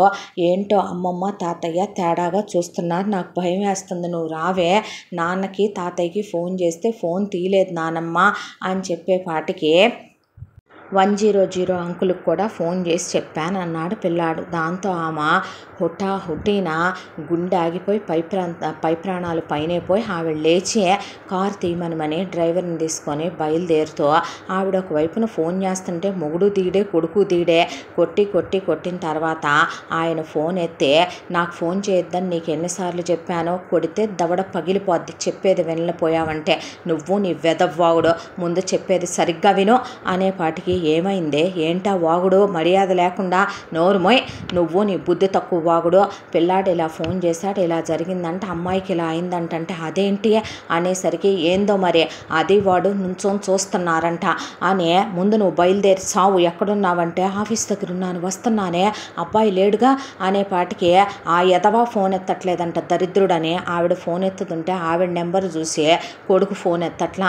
దాంతో డ్రైవర్ని నీ ఫోన్ ఇటివ్వయ్యా అనేపాటికి ఆవిడ వైపు జాలిగా చూసి నా కర్మ నా పాపం ఇటివ్వరా అని ఆవిడ ఫోన్ తీసుకుని ఫోన్ చేస్తే హలో అన్నాడు. ఒరే ఎదవన్నర ఎదవ సన్నాసి దరిద్రుడా, నీ పెళ్ళాము ఇలా పడిపోయిందంట్రా, నీ కొడుకు ఇలా ప్రాణాపాయ స్థితిలో ఉన్నాడంట్రా, పెద్దోడు ఫోన్ చేశాడ్రా, కాల్ రికార్డు పంపించాను ఇనిసావరా, ముదృష్టపోడా పిల్లాడిని ఇలా గదిలో పెట్టారంట్రా, అమ్మని అనుమానించి అడ్డమైన వాళ్ళని నమ్ముతారుగా నువ్వు నీ బాబు, ఆ పిల్లాడు ఇలా ఫోన్ చేసి చెప్పాడు పసోడు, ఇప్పుడు నీ పెళ్ళామును పిల్లాడు ఇలా పడిపోయారంట్రా అనేపాటికి మమ్మీ నా పెళ్ళాం నా కొడుకు అనేపాటికి నువ్వు ఎక్కడ తగలడ్డా, నేను రావటానికి 2 గంటలు పట్టుద్దమ్మా, అర్జెంట్ ఫ్లైట్ పట్టుకున్నా, నువ్వు నాన్న వెళుతున్నారా, నేను బయలుదేరాను, మీ ముదృష్టపు డాడీ బయలుదేరి చచ్చాడంట, పోలీసులకు కూడా పిల్లాడే ఫోన్ చేశాడంట అనేపాటికి వస్తున్నానమ్మా అనే, అమ్మ నా బిడ్డకి నా భార్యకి ఏమైనా అయితే నేను చచ్చిపోతానమ్మా అన్నట్టు నుంచి సూర్య బయలుదేరాడు. బయలుదేరేసరికి ఇటు నుంచి ముందు సులోచనే వచ్చేసిందే. సులోచన వచ్చేసరికి పోలీసులు వస్తే వీళ్ళు తలుపులన్నీ మూసి తలుపులు తీరే. దాంతో ఒకవైపున డ్రైవరు బాబు గారు తలుపులు తీయట్లేదని చెప్పేసరికి అక్కడే ఫ్లైట్ ఎక్కేసి సూర్య పగలగొట్టేయండిరా అన్నాడు. ఈలోపు అక్కడ జగన్నాథ్ వచ్చి తలుపులు బద్దలు కొట్టేసి లోపలికి వెళ్ళేసరికి ఇద్దరు హాల్లో అలా కూర్చొని వీళ్ళ వైపు అదోలా చూస్తుంటే ముందు పోలీసులు వీళ్ళని పట్టేసుకున్న తర్వాత ఆ అమ్మాయి పిల్లాడు పడిపోతే అంబులెన్స్లో ఎక్కిచ్చేసి హాస్పిటల్కి తీసుకొచ్చిన తర్వాత పిల్లాడు కొంచెం పాలే తాగి మిగతా ఎలగాసేసాడు కాబట్టి పిల్లాడిని కొంచెం క్యూర్ అవ్వగానే తెచ్చి ఐసీయూలో పెట్టి అవుట్ ఆఫ్ డేంజర్ అని చెప్పారు. కానీ ఆ అమ్మాయి మొత్తం పాలు తాగేసేసరికి పరిస్థితి చాలా క్రిటికల్ కండిషన్లోకి వెళ్ళిపోయింది. దాంతో చాలా పెద్ద సర్జరీలే చేయాలని చెప్పి డాక్టర్స్ అసలు ఏంటండి ఇదంతా అని చెప్పేపాటికి సూర్య రానే వచ్చాడు. డాక్టర్ మీ కాళ్ళు పట్టుకుంటాను, మీకు దండం పెడతాను, తను లేకపోతే నేను బ్రతకలేను, నేను చచ్చిపోతాను డాక్టర్ అనేసరికి మా ప్రయత్నం మేము చేస్తామనేసరికి అక్కడికి అత్తామామలు కూడా పోలీసులు తీసుకొచ్చేసరికి దవడ పగలగొట్టి ఎందుకు చేశారేలా, మీరు చేయాల్సిన పనులేనా ఇవన్నీ అని అడిగేపాటికి నువ్వెలా చేసావురా, మరే నువ్వెలా చేసావో, నువ్వు ఒక్కరోజు మా కూతుర్ని ప్రేమించలేదే, ఒక్కరోజు మా కూతురుతో ప్రేమగా ఉండలేదే, ఒక్కరోజు దానికి ప్రేమను పంచలేదే, దీని మీద అంత ప్రేమ పుట్టేసుకొచ్చింది, మా కూతురు పోయిన తర్వాత 1 సంవత్సరం కూడా నువ్వు దూరంగా ఉండలేకపోయావు కదరా, మొదటి రాత్రి నుంచి పెనవేసుకుపోయావు కదరా, దాన్ని అంత ప్రేమించేసావా, అంత నచ్చేసిందేంట్రా నీకు అనేపాటికి అవునులే ఎంతైనా నీ తొలి ప్రేమ కదూ అన్న తర్వాత ఏం మాట్లాడుతున్నారు బుద్ధి లేకుండానే సులోచన దవళ్ళు వాయిస్తే జగన్నాథ్ దవళ్ళు పగలగొట్టేపాటికి ఈలోపు రేఖకి అవుట్ ఆఫ్ డేంజరు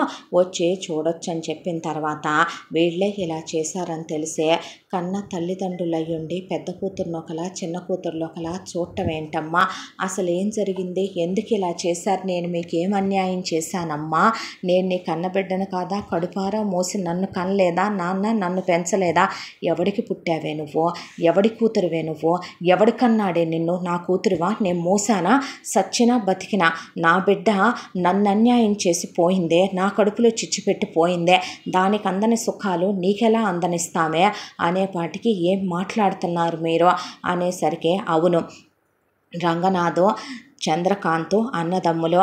రంగనాథ్ చిన్నప్పటి నుంచి కూడా స్వార్థం ఎక్కువ, చంద్రకాంత్కి చిన్నప్పటి నుంచి కూడా బాగా చదువుకోవాలి గొప్పోడవ్వాలనే కోరికలు ఎక్కువ. వాడే నీ బాబు, నీ అమ్మ పేరు వల్లి, ఈయన నీ పెదనాన్న, నేను నీ పెద్దమ్మనే అనేసరికి అక్కడ వాళ్ళంతా నిర్ఘాంతపోయారు. అవును మా ఆయన అంటే ఈయన చిన్నప్పటి నుంచి కూడా ఉన్నటువంటి స్వార్థ బుద్ధితో మొత్తం ఆస్తి మాకే కావాలనుకుంటే ఆ ముదృష్టపు మీ నాయనమ్మ తాతయ్యని మేము పైకి పంపినా పోకముందే నీ బాబుకు కూడా ఆస్తిలో వాటా రాసి చచ్చారో, మా ఆస్తి తీసుకొచ్చి ఈయన వ్యాపారాలు పెట్టాడు, నష్టాల మీద నష్టాలు వచ్చినాయి, ప్రైవేట్ ఉద్యోగం చేసుకుంటూ బతుకుతున్న మాకు మేము అప్పటికే 3 బిడ్డల్ని పోగొట్టుకున్నాం, మా స్తోమత స్థితిగతులు సరిగ్గా లేక రోగాలతో ఉన్న పిల్లలు పుట్టక బంగారు తల్లిలా రాగిణి పుట్టిన తర్వాత నా గర్భసంచి తీసేశారు, మా పిల్లని ఆకాశంలో చందమామని పెంచినట్టు పెంచాలనుకున్నాం, మా పరిస్థితి అలా లేదు.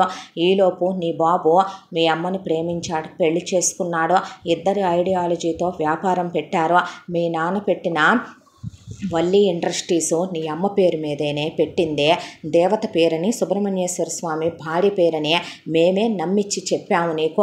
ఆ తరువాత ఆ వ్యాపారం నీ బాబు నీ అమ్మ అంచెలంచెలుగా ఎదిగిచ్చారు. ఆ తర్వాత నువ్వు పుట్టావు. అబ్బో నిన్నసలు పట్టు పరుపుల మీద పెంచి కాలు కింద పెట్టనివ్వలేదు నీ అమ్మ బాబు. కోట్ల రూపాయలు సంపాదించారు. భవంతులు, అందలాలు, ఆస్తిపాస్తులు అంతా దాంట్లో మీ కూతుర్ని నేను చదివిస్తానన్నయ్య, దాని పెళ్లి బాధ్యత నాదన్నయ్య అని మాకు ఒక 2 గదులు ఇల్లు కొనిపెట్టి ముష్టి పడేసి ఒక 5 లక్షలు ఓ సూపర్ మార్కెట్ పెట్టుకోమన్నాడు నా మొగుడినే. కడుపు రగిలిపోయింది. అసలు మేమే పైకి పంపుదాం అనుకున్నాం. కాలం కర్మం కలిసొచ్చి యాక్సిడెంటే, 2 చచ్చారు. ఆ తరువాత నిన్ను మా వశం చేసేసుకుని ఆస్తంతా లాగేద్దాము, నిన్ను పైకి పంపిద్దాం అనుకున్నాము. కర్మానికి నీ బాబు ఉన్న యావదాస్తి అంతా నీ అమ్మ అతి తెలివితేటలతో నీ పేరు మీద పెట్టించి చచ్చిందంట. దాంతోనే రూపాయి మాకు దక్కదని ఆ వ్యాపారం మొత్తం మీ పెదనాన్నే చూసుకోమంటం వల్ల పైన ఐవేజీలు మాత్రమే మేము తినగలమని చెప్పడంతో చిన్నప్పటి నుంచి నిన్ను ప్రపంచ జ్ఞానం తెలిసేలా పెంచకూడదనుకున్నాం. నీ ప్రాణానికి ఏమన్నా అయితే ఆ ఆస్తి మాకెవరికి దక్కదు అని చెప్పారు. దాంతో నీకు పెళ్ళైతేనే ఆస్తి మీద హక్కు వస్తుంది అని చెప్పారు. నిన్ను పెంచక తప్పలేదు, పాడు దరిద్రం. అయినా సరే నిన్నసలు మగాళ్ళు మగ పురుగులే లేకుండా గురుకుల పాఠశాలలో అదే అమ్మాయిలు చదువుకునే దాంట్లో పడేసే ఎంతసేపు నీకు ఆవులు, గేదెలు, నోరు లేని కుక్కలు, నక్కలు, పిట్టలు, పిల్లులు అనే వాటిని చూసుకుంటూ రోగిష్టోళ్ళకి సేవ చేసుకుంటూ అలా నువ్వు సాత్విక ఆహారాలు తింటూ నీ వరకు నువ్వు ఒక ప్రపంచంలో బ్రతికేలాగా నిన్ను అక్కడ పెంచడం మొదలుపెట్టాం.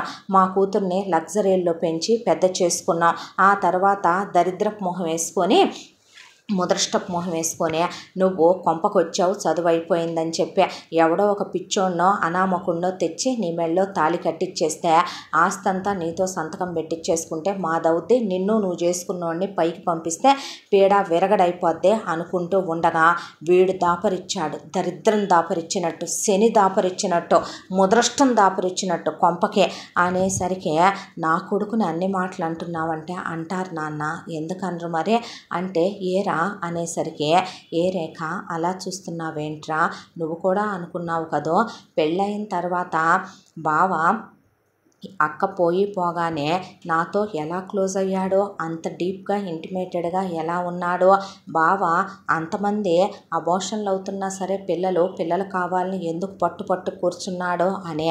ఎందుకంటే నువ్వు నా తొలి ప్రేమవే. ఆ రోజు గుర్తుందా, మనం ఇలా ట్రిప్కి వెళ్ళినప్పుడు దీపం వెలుగులో నీ ముఖం చాలా అందంగా ఉంటుంది, కొన్ని మెమరీస్ మనసులో నిలిచిపోతాయన్నాను. అమ్మ నాన్నలో నన్ను చదివించారు, MBA కంప్లీట్ అయిపోయింది, బిజినెస్ పెట్టుకోవాలనుకున్నాను. నాన్న వెనక ముందు ఆలోచించుకోకుండా డబ్బులు ఇచ్చాడు, స్టార్టప్ పెట్టాను, సక్సెస్ అయింది. ఆ రోజు దివాళీ, స్టాఫ్ అందరికీ కూడా పండగ చేసుకోమనమని బోనస్లు ఇచ్చాను. ఆనందంగా నేను కూడా ఇంటికి వస్తూ ఉండగా దీపాల వెలుగులో పిల్లలతో క్రాకర్స్ కాలుస్తూ నువ్వు కనిపించావో ఆ క్షణం నీ ముగ్ధ మనోహరమైన రూపం, నీ అందం, నీ అమాయకత్వం నా మనసుని కట్టేశాయి. నా మనసులో నీ రూపం ముద్రించుకుపోయిందే. పెళ్ళంటూ చేసుకుంటే జీవితంలో చావైనా బ్రతుకైనా అది నీతోనే అనుకున్నాను. నిన్ను ఫాలో అవుతూ వచ్చాను. స్కూటీ మీద నువ్వు వెళ్ళింట్లోకి వెళ్ళావు. వెళ్ళిన తర్వాత అక్కడే ఉన్న సెక్యూరిటీ వాళ్ళనే మిగతా వాళ్ళందరినీ అడిగాను, నీ పేరేంటి అని.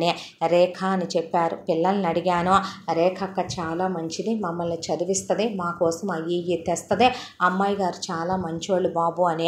నీ గురించి ఆర్ఫనేజుల్లో నువ్వెక్కడికి వెళ్తే అక్కడికి నీ వెనక పిచ్చోళ్ళ తిరిగాను.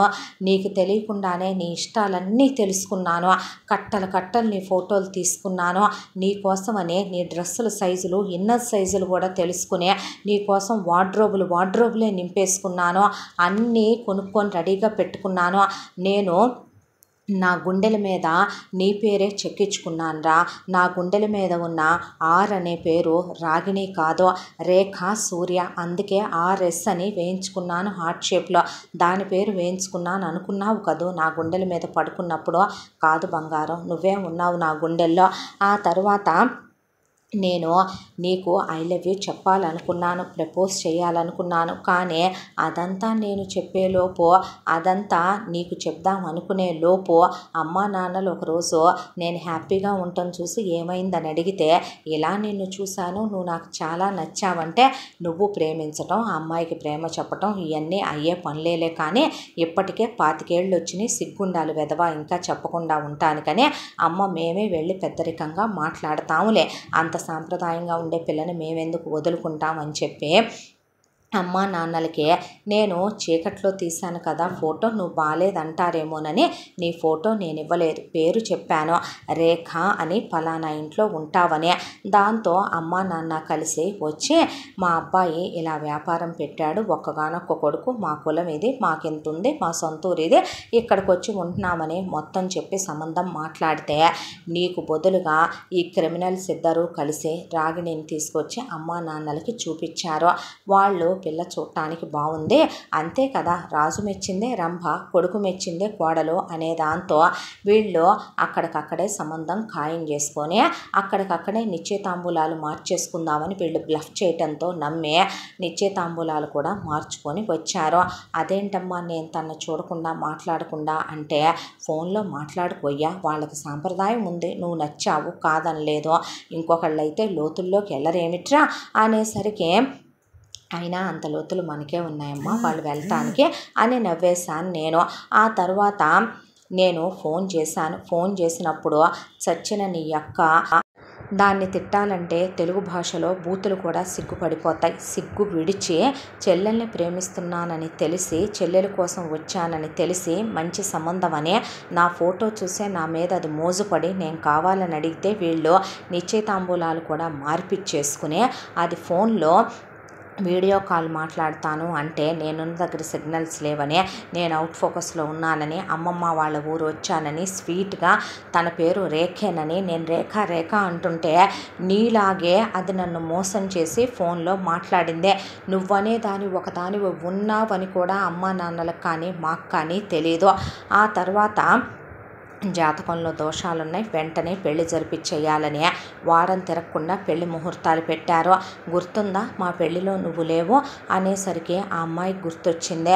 వెంటనే ఆ అమ్మాయి మన దూరపు చుట్టాలు ఒకళ్ళు అమ్మమ్మ వరుసయ్య వాళ్ళకి ఒంట్లో బాగాలేదంట, నువ్వు వెళ్ళి దగ్గరుండి చూసుకొని ధైర్యం చెప్పమని ఆ అమ్మాయిని అప్పటికప్పుడు పంపించేయటం.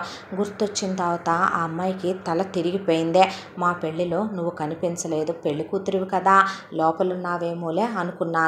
ఈలోపు నాకు అర్జెంటుగా బిజినెస్ పని పడిందే, డైరెక్ట్గా మండపానికే వచ్చాను. మండపానికి వచ్చి నేను పెళ్లి కూతురిని చూద్దామంటే పెళ్లికి ముందు చూడకూడదు అని మాకు మేలి మూసుకుంటుంది, మాది ఆ కులం ఈ కులం, ఆ మతం ఈ మతం అని చెప్పి దాన్ని మేలి ముసుగు కప్పి తీసుకొచ్చారు. తాళి కట్టడం అయిపోయిన తర్వాత సింధూరం పెట్టేటప్పుడు అమ్మ తల మీద ముసుగు తీసిందే. చూసి నేను దిగ్భ్రాంతికి గురయ్యాను. అక్కడికి కొన్ని వేల మంది వచ్చి ఉన్నారు పెళ్ళికి. నేను అలా పరువు తీసినట్టు అవుతుంది మీ అమ్మ నాన్నలదే అనే దాంతో మీ అక్కని పక్కకు లాక్కెళ్ళి, ఏంటిదంతా, అసలు ఏం జరిగింది, ఎవరు నువ్వు, నీ ముక్కు మొహం కూడా నాకు తెలియదు, నేను ప్రేమించింది నిన్ను కాదు, నేను ఇష్టపడింది నిన్ను కాదు, నేను పెళ్లి చేసుకోవాలనుకుంది నిన్ను కాదు, నాటకాలు వేస్తున్నావా, డ్రామాలు ప్లే చేస్తున్నావా అని నేను అడిగేపాటికే ఇప్పుడు ఏం చేద్దాం, జరిగిపోయిందిగా అనేసరికి వాట్ యు మీన్, నేను డివోర్స్ ఇస్తాను, నేనెందుకుంటాను నీతో, నేను తనని ఇష్టపడ్డాను అని నీ ఫోటో చూపించాను. కరెక్ట్గా అదే టైంకి నువ్వు ఫోన్ చేసే డిస్ప్లే మీద ఫ్యామిలీ ఫోటో కనపడిందే, అంటే తనెవరో నా చెల్లెలు అనేసరికి, అంటే చెల్లెలు ప్రేమించిందని తెలిసే అక్క చేసుకోవటం ఎంత చీప్ అనో తెలుసా అనేసరికి, ఎందుకు చీప్ అనే దాని మనసులో నువ్వు లేవు, నిన్ను నా పక్కన పెళ్లి కొడుకుగా చూసే నువ్వు దానికి నచ్చలేదు, నీ బిజినెస్ నచ్చలా, నీ కులం నచ్చలా, నువ్వు మనిషి నచ్చలా, నీ క్యారెక్టర్ నచ్చలేదు, నాకు నచ్చావు, మంచి సంబంధం కాబట్టే మా అమ్మ నాన్న ఏమీ మోసం చేయలా, బ్లఫ్ చేయలా, అబద్ధాలు చెప్పలా, తను వద్దనుకుంటుంది కాబట్టే నాకిచ్చి చేయాలనుకున్నారు, చేశారు, తప్పేంటైనా దానిలో.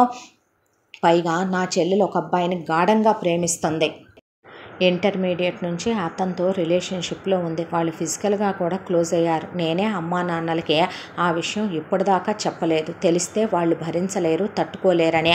నువ్వు నా కోసమే వచ్చావన్నాను, నీకు నేనే నచ్చానన్నాను, నీ ఫోటో చూడగానే నువ్వు నాకు నచ్చావు. వాళ్ళకి ఇవేమీ చెప్పలేదు నేను చెల్లి గురించి. చెప్తే వాళ్ళు తట్టుకోలేరనే. దాంతోనే నువ్వు నాకు నచ్చావు, నేనే చేసుకుంటాను అని చెప్పాను. చెల్లి వేరే అబ్బాయిని ఇష్టపడుతుందిలే అన్నంతవరకే చెప్పాను వాళ్ళకి నేను. ఇదిగో మా చెల్లెలు చేసిన చాటింగ్ చూసుకో, కావాలంటే. ఇష్టం లేని ఆడదాన్ని పెళ్లి చేసుకుంటే అదేమైనా హ్యాపీగా ఉంటుంది అనుకుంటున్నావా? అక్కడ దాకా వస్తే నా చెల్లెలు నా ప్రాణం, మా అమ్మ నాన్న నా సర్వస్వం, అది మర్చిపోకు నువ్వు అనే ఫోన్ను చూపించింది. ఆ ఫోన్లో నీ నెంబర్ నుంచి నీకే తెలియకుండా అక్క ఒక అబ్బాయి నాకు నచ్చాడు, ఆ అబ్బాయితో నేను క్లోజ్ అయ్యాను, ప్రెగ్నెన్సీ వస్తుందంటావా, ఈరోజు 5-6 సార్లు క్లోజ్ అయ్యాము, ఇలా తను నాతో క్లోజ్ అయ్యాడు, అసలు తను లేనిది నేను ఉండలేకపోతున్నాను, పిచ్చెక్కిపోతుంది, అమ్మా నాన్నలకి చెప్పొద్దు, నేను తట్టుకోలేను అనే. ఇదిగోరా ఇప్పటికీ దాచే ఉంచాను ఆ స్క్రీన్ షాట్స్, నువ్వు పెట్టినట్టే పెట్టింది. దాంతో నీ మనసులో నేను లేను అని పిచ్చెక్కిపోయింది. గుండె బద్దలైపోయింది. కోడలుగా ఇంట్లో అడుగు పెట్టిందే. నేను తను ముట్టుకోలేనన్నాను, డివోర్స్ ఇచ్చేస్తాను, వెళ్ళిపోమన్నాను. ఆ తర్వాత ఎప్పుడూ లేనిదే బాధను మర్చిపోలేక తాగేశానా, ఫుల్గా ఎక్కేసింది. తాగింది 4 పెగ్గులే. ఆ తర్వాత ఇంటికి వచ్చిన తర్వాత ఎలా పడిపోయానో ఏంటో నాకు అర్థం కాలేదో. తర్వాత చాలా నిజాలు తెలిసాయిలే నాకు. మీ అక్కే ఆ మత్తులో ఉన్న నాకు ఇంకొన్ని డ్రగ్ ట్యాబ్లెట్స్ కలిపి వాటిల్లో వీటిల్లో తాగిచ్చేసిందని. ఫస్ట్లో నాలాంటి వెధవలు అలాంటి తెలుసుకోలేరుగా చెత్త ఫెలోస్.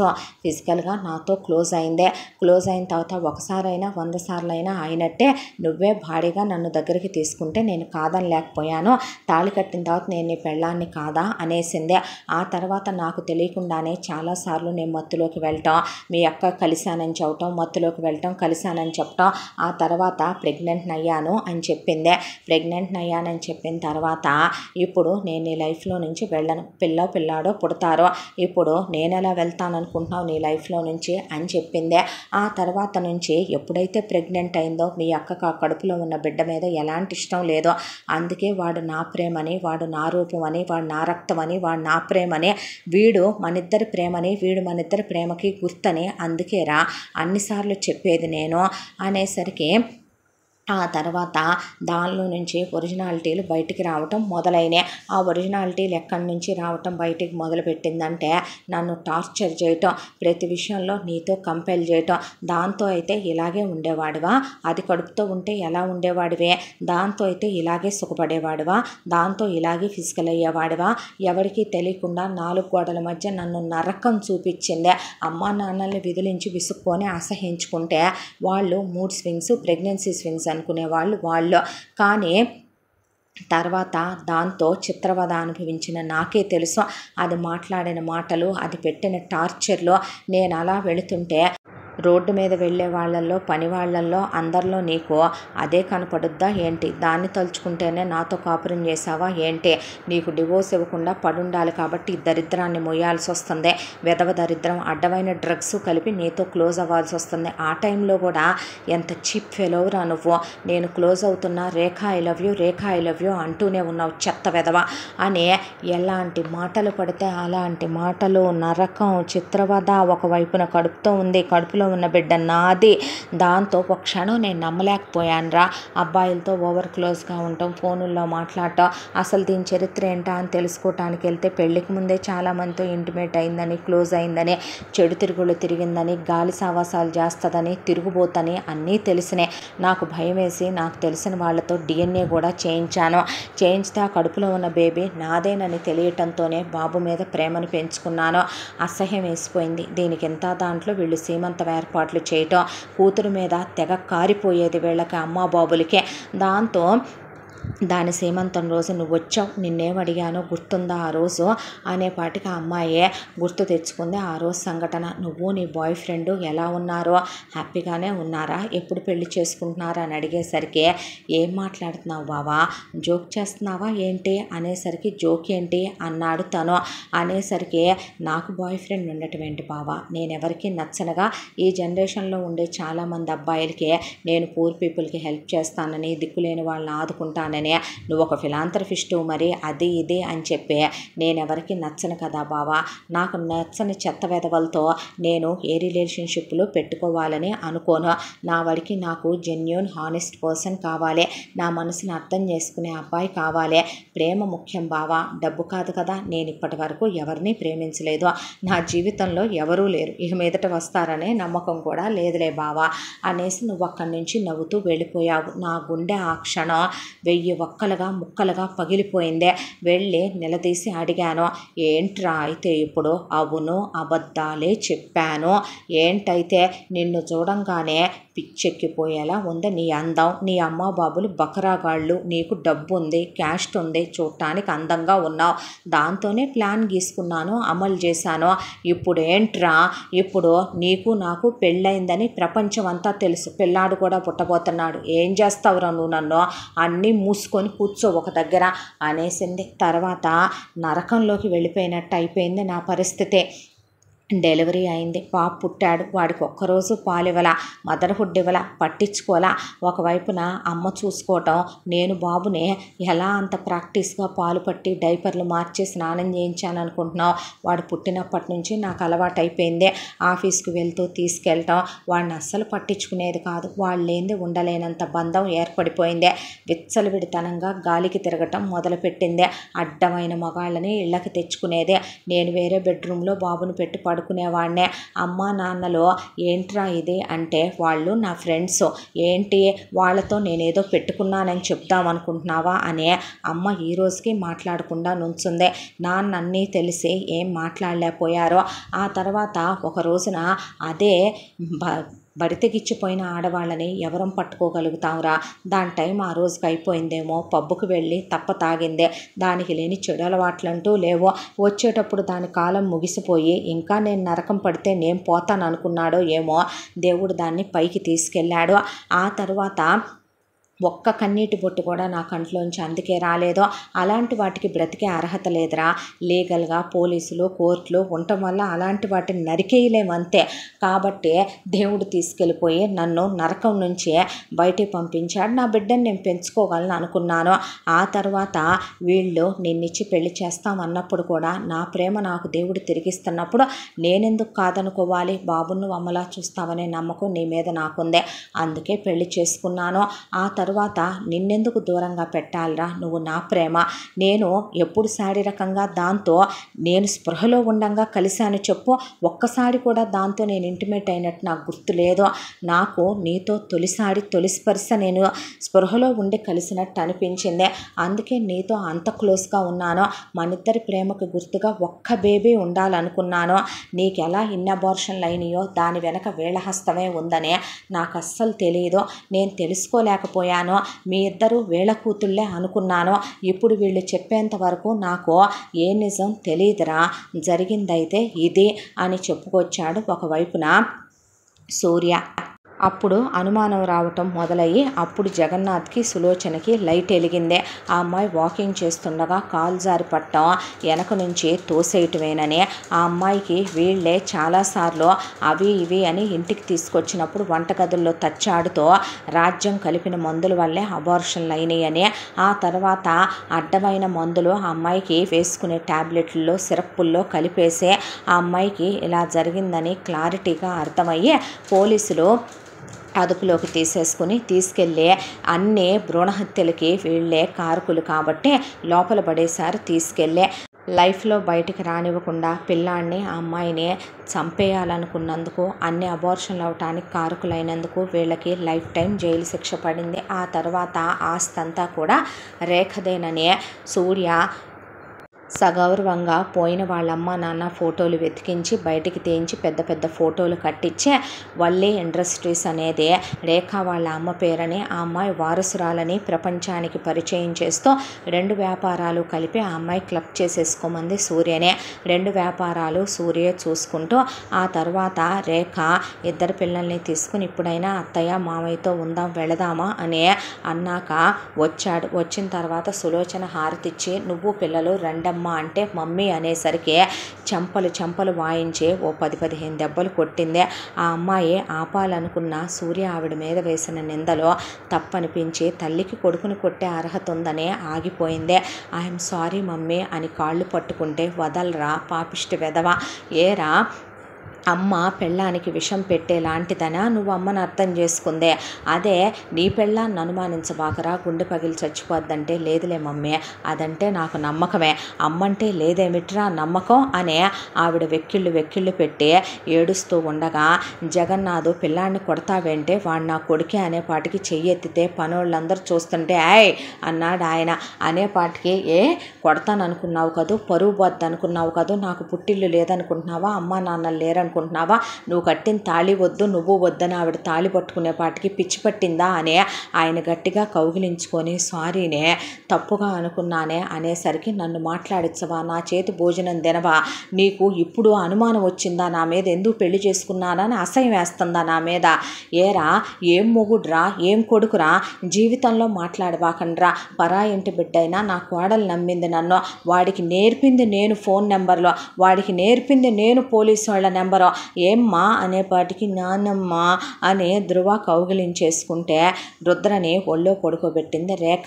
ఎక్కడికత్తయ్యా మీరు వెళ్ళేదని సూట్ కేసు లాగేసుకున్నాక అమ్మ సారీ అని కాళ్ళు పట్టేసుకున్నాడు సూర్య. వెళ్ళకే నువ్వు వెళ్తే ఉండలేను, నువ్వు అసలు మాట్లాడబాకు జీవితంలో నాతో అన్న తర్వాత అలాగే అంటావులేవే, నువ్వు లేకపోతే మాకెవరున్నారే, ఇవాళ అమ్మాయి పిల్లలు ఇలా ఉన్నారంటే పులిలాంటి నువ్వు కాదా కారణం, వాళ్ళ గుట్టు బయట పెట్టింది నువ్వు కాదా చెప్పు, చుట్టాలు బంధువులు స్నేహితులు నా పుట్టింటోళ్లతో కూడా అనిపించావు కదవయ్యా నువ్వు నన్ను, అందరికీ ఫోన్లు చేసి ఏకాడమ్మా నన్ను మీ మామయ్య, ఎంత అర్థం చేసుకున్నారనుకుంటున్నా నా కొడుకు మీ మామయ్య అనేపాటికి పనివాళ్ళు కూడా అలా చూస్తూ నుంచుంటే వీళ్ళు కూడా గుసగుసలు చెప్పుకున్నారు అమ్మగారు అనేసరికి చిచ్చే ఎలా చూశానే పనివాళ్ళలా చూశానా మిమ్మల్ని అనేపాటికి సందులో వాళ్ళందరూ కూడా ఇక పైకెక్కి డాబాల మీద నుంచి చూస్తూ సారీ అండి కావాలని అనుకోరుగా ఎవరో అనేశారు ఒకవైపున సులోచననే. అన్న తర్వాత ఎక్కడికమ్మా నువ్వు వెళ్ళేది అని గట్టిగా పట్టుకొని ముద్దు పెట్టి ఇక ఇంకోటి వేసింది ఆవిడ, వేసాక నాన్న కూడా వేసేయి రాదు అనేపాటికి సిగ్గులేని జన్మ, ఎన్నన్నా ఆడోళ్ళకి తప్పదుగా, కొడుకులు మొగుళ్ళు ఎన్ని నిందలు వేసినా నెట్టేసుకురావటం, నా కోడల ముఖం మనవాళ్ళ ముఖం చూసేలే నేను ఉంటుంది అన్నా, నా తెలుసులేవే నన్ను పిల్లాడిని వదులుకొని వెళ్ళలేవని అన్న తర్వాత ఇలా వీళ్ళ ఆనందాల మధ్య ఆ అమ్మాయి పోయిన తల్లిదండ్రుల్ని తలుచుకొని కన్నీళ్లు పెట్టుకొని ఎంతో నమ్మకంతో అన్నయ్య వదిన అని అప్పచెప్తే తన జీవితం అలా చేయాలనుకున్నారని స్వార్థంతో తన ప్రేమని తన భర్తని తనకి దక్కనివ్వకుండా చేయాలనుకున్న అక్క ఏ రోజు తన ప్రేమే పంచింది, కానీ వాళ్ళు విషపూరితమైన విషబుద్ధులతోనే తన జీవితంలో ఉన్నారని ఆ అమ్మాయి మాత్రం ఇద్దరు బిడ్డల్ని అసలు అక్క కొడుకు అన్నట్టుగానే ఏ రోజు చూసింది లేదో. పిల్లాడు పెద్దాడవటమో ఏమో వాడికి అన్నీ తెలియటంతో వాడెప్పుడు ఒకటే అనుకునేవాడు, my dad is my hero, my dad is my role model, my mamma is world best mamma, మా నానమ్మ తాతయ్యని మించిన వాళ్ళు నాకెవరూ లేరు, రుద్ర నా ఓన్ బ్రదర్ అనే వాడు ఏ రోజుకి కూడా నేను మీ కొడుకును కాదని చెప్పొద్దు, ఆమెకు పుట్టానని అనొద్దనే ఫోటోలు ఎత్తుకెళ్ళి రోడ్డు మీద విసిరేసి వచ్చాడు పిల్లాడు. ఆ రోజు నుంచి వాళ్ళు ఒక కంప్లీట్ ఫ్యామిలీగా హ్యాపీగా ఉంటూ సంతోషాల మధ్య ఈ కథ ఇలా పూర్తయింది. ఎంతటితో ఈ కథ సమాప్తం. మళ్ళీ మరొక మంచి కథతో కలుసుకుందాం. తప్పకుండా మన ఛానల్ని లైక్ చేయండి, షేర్ చేయండి, సబ్స్క్రైబ్ చేయండి, బెల్ ఐకాన్ క్లిక్ చేసి ఆల్ అనే బటన్ని ప్రెస్ చేయడం మర్చిపోకండి. ఇంత మంచి కథను మనకు అందించిన కథా రచయిత్రి సాయి లలిత గారు. మరో మంచి కథతో కలుసుకుందాం. Thank you so much.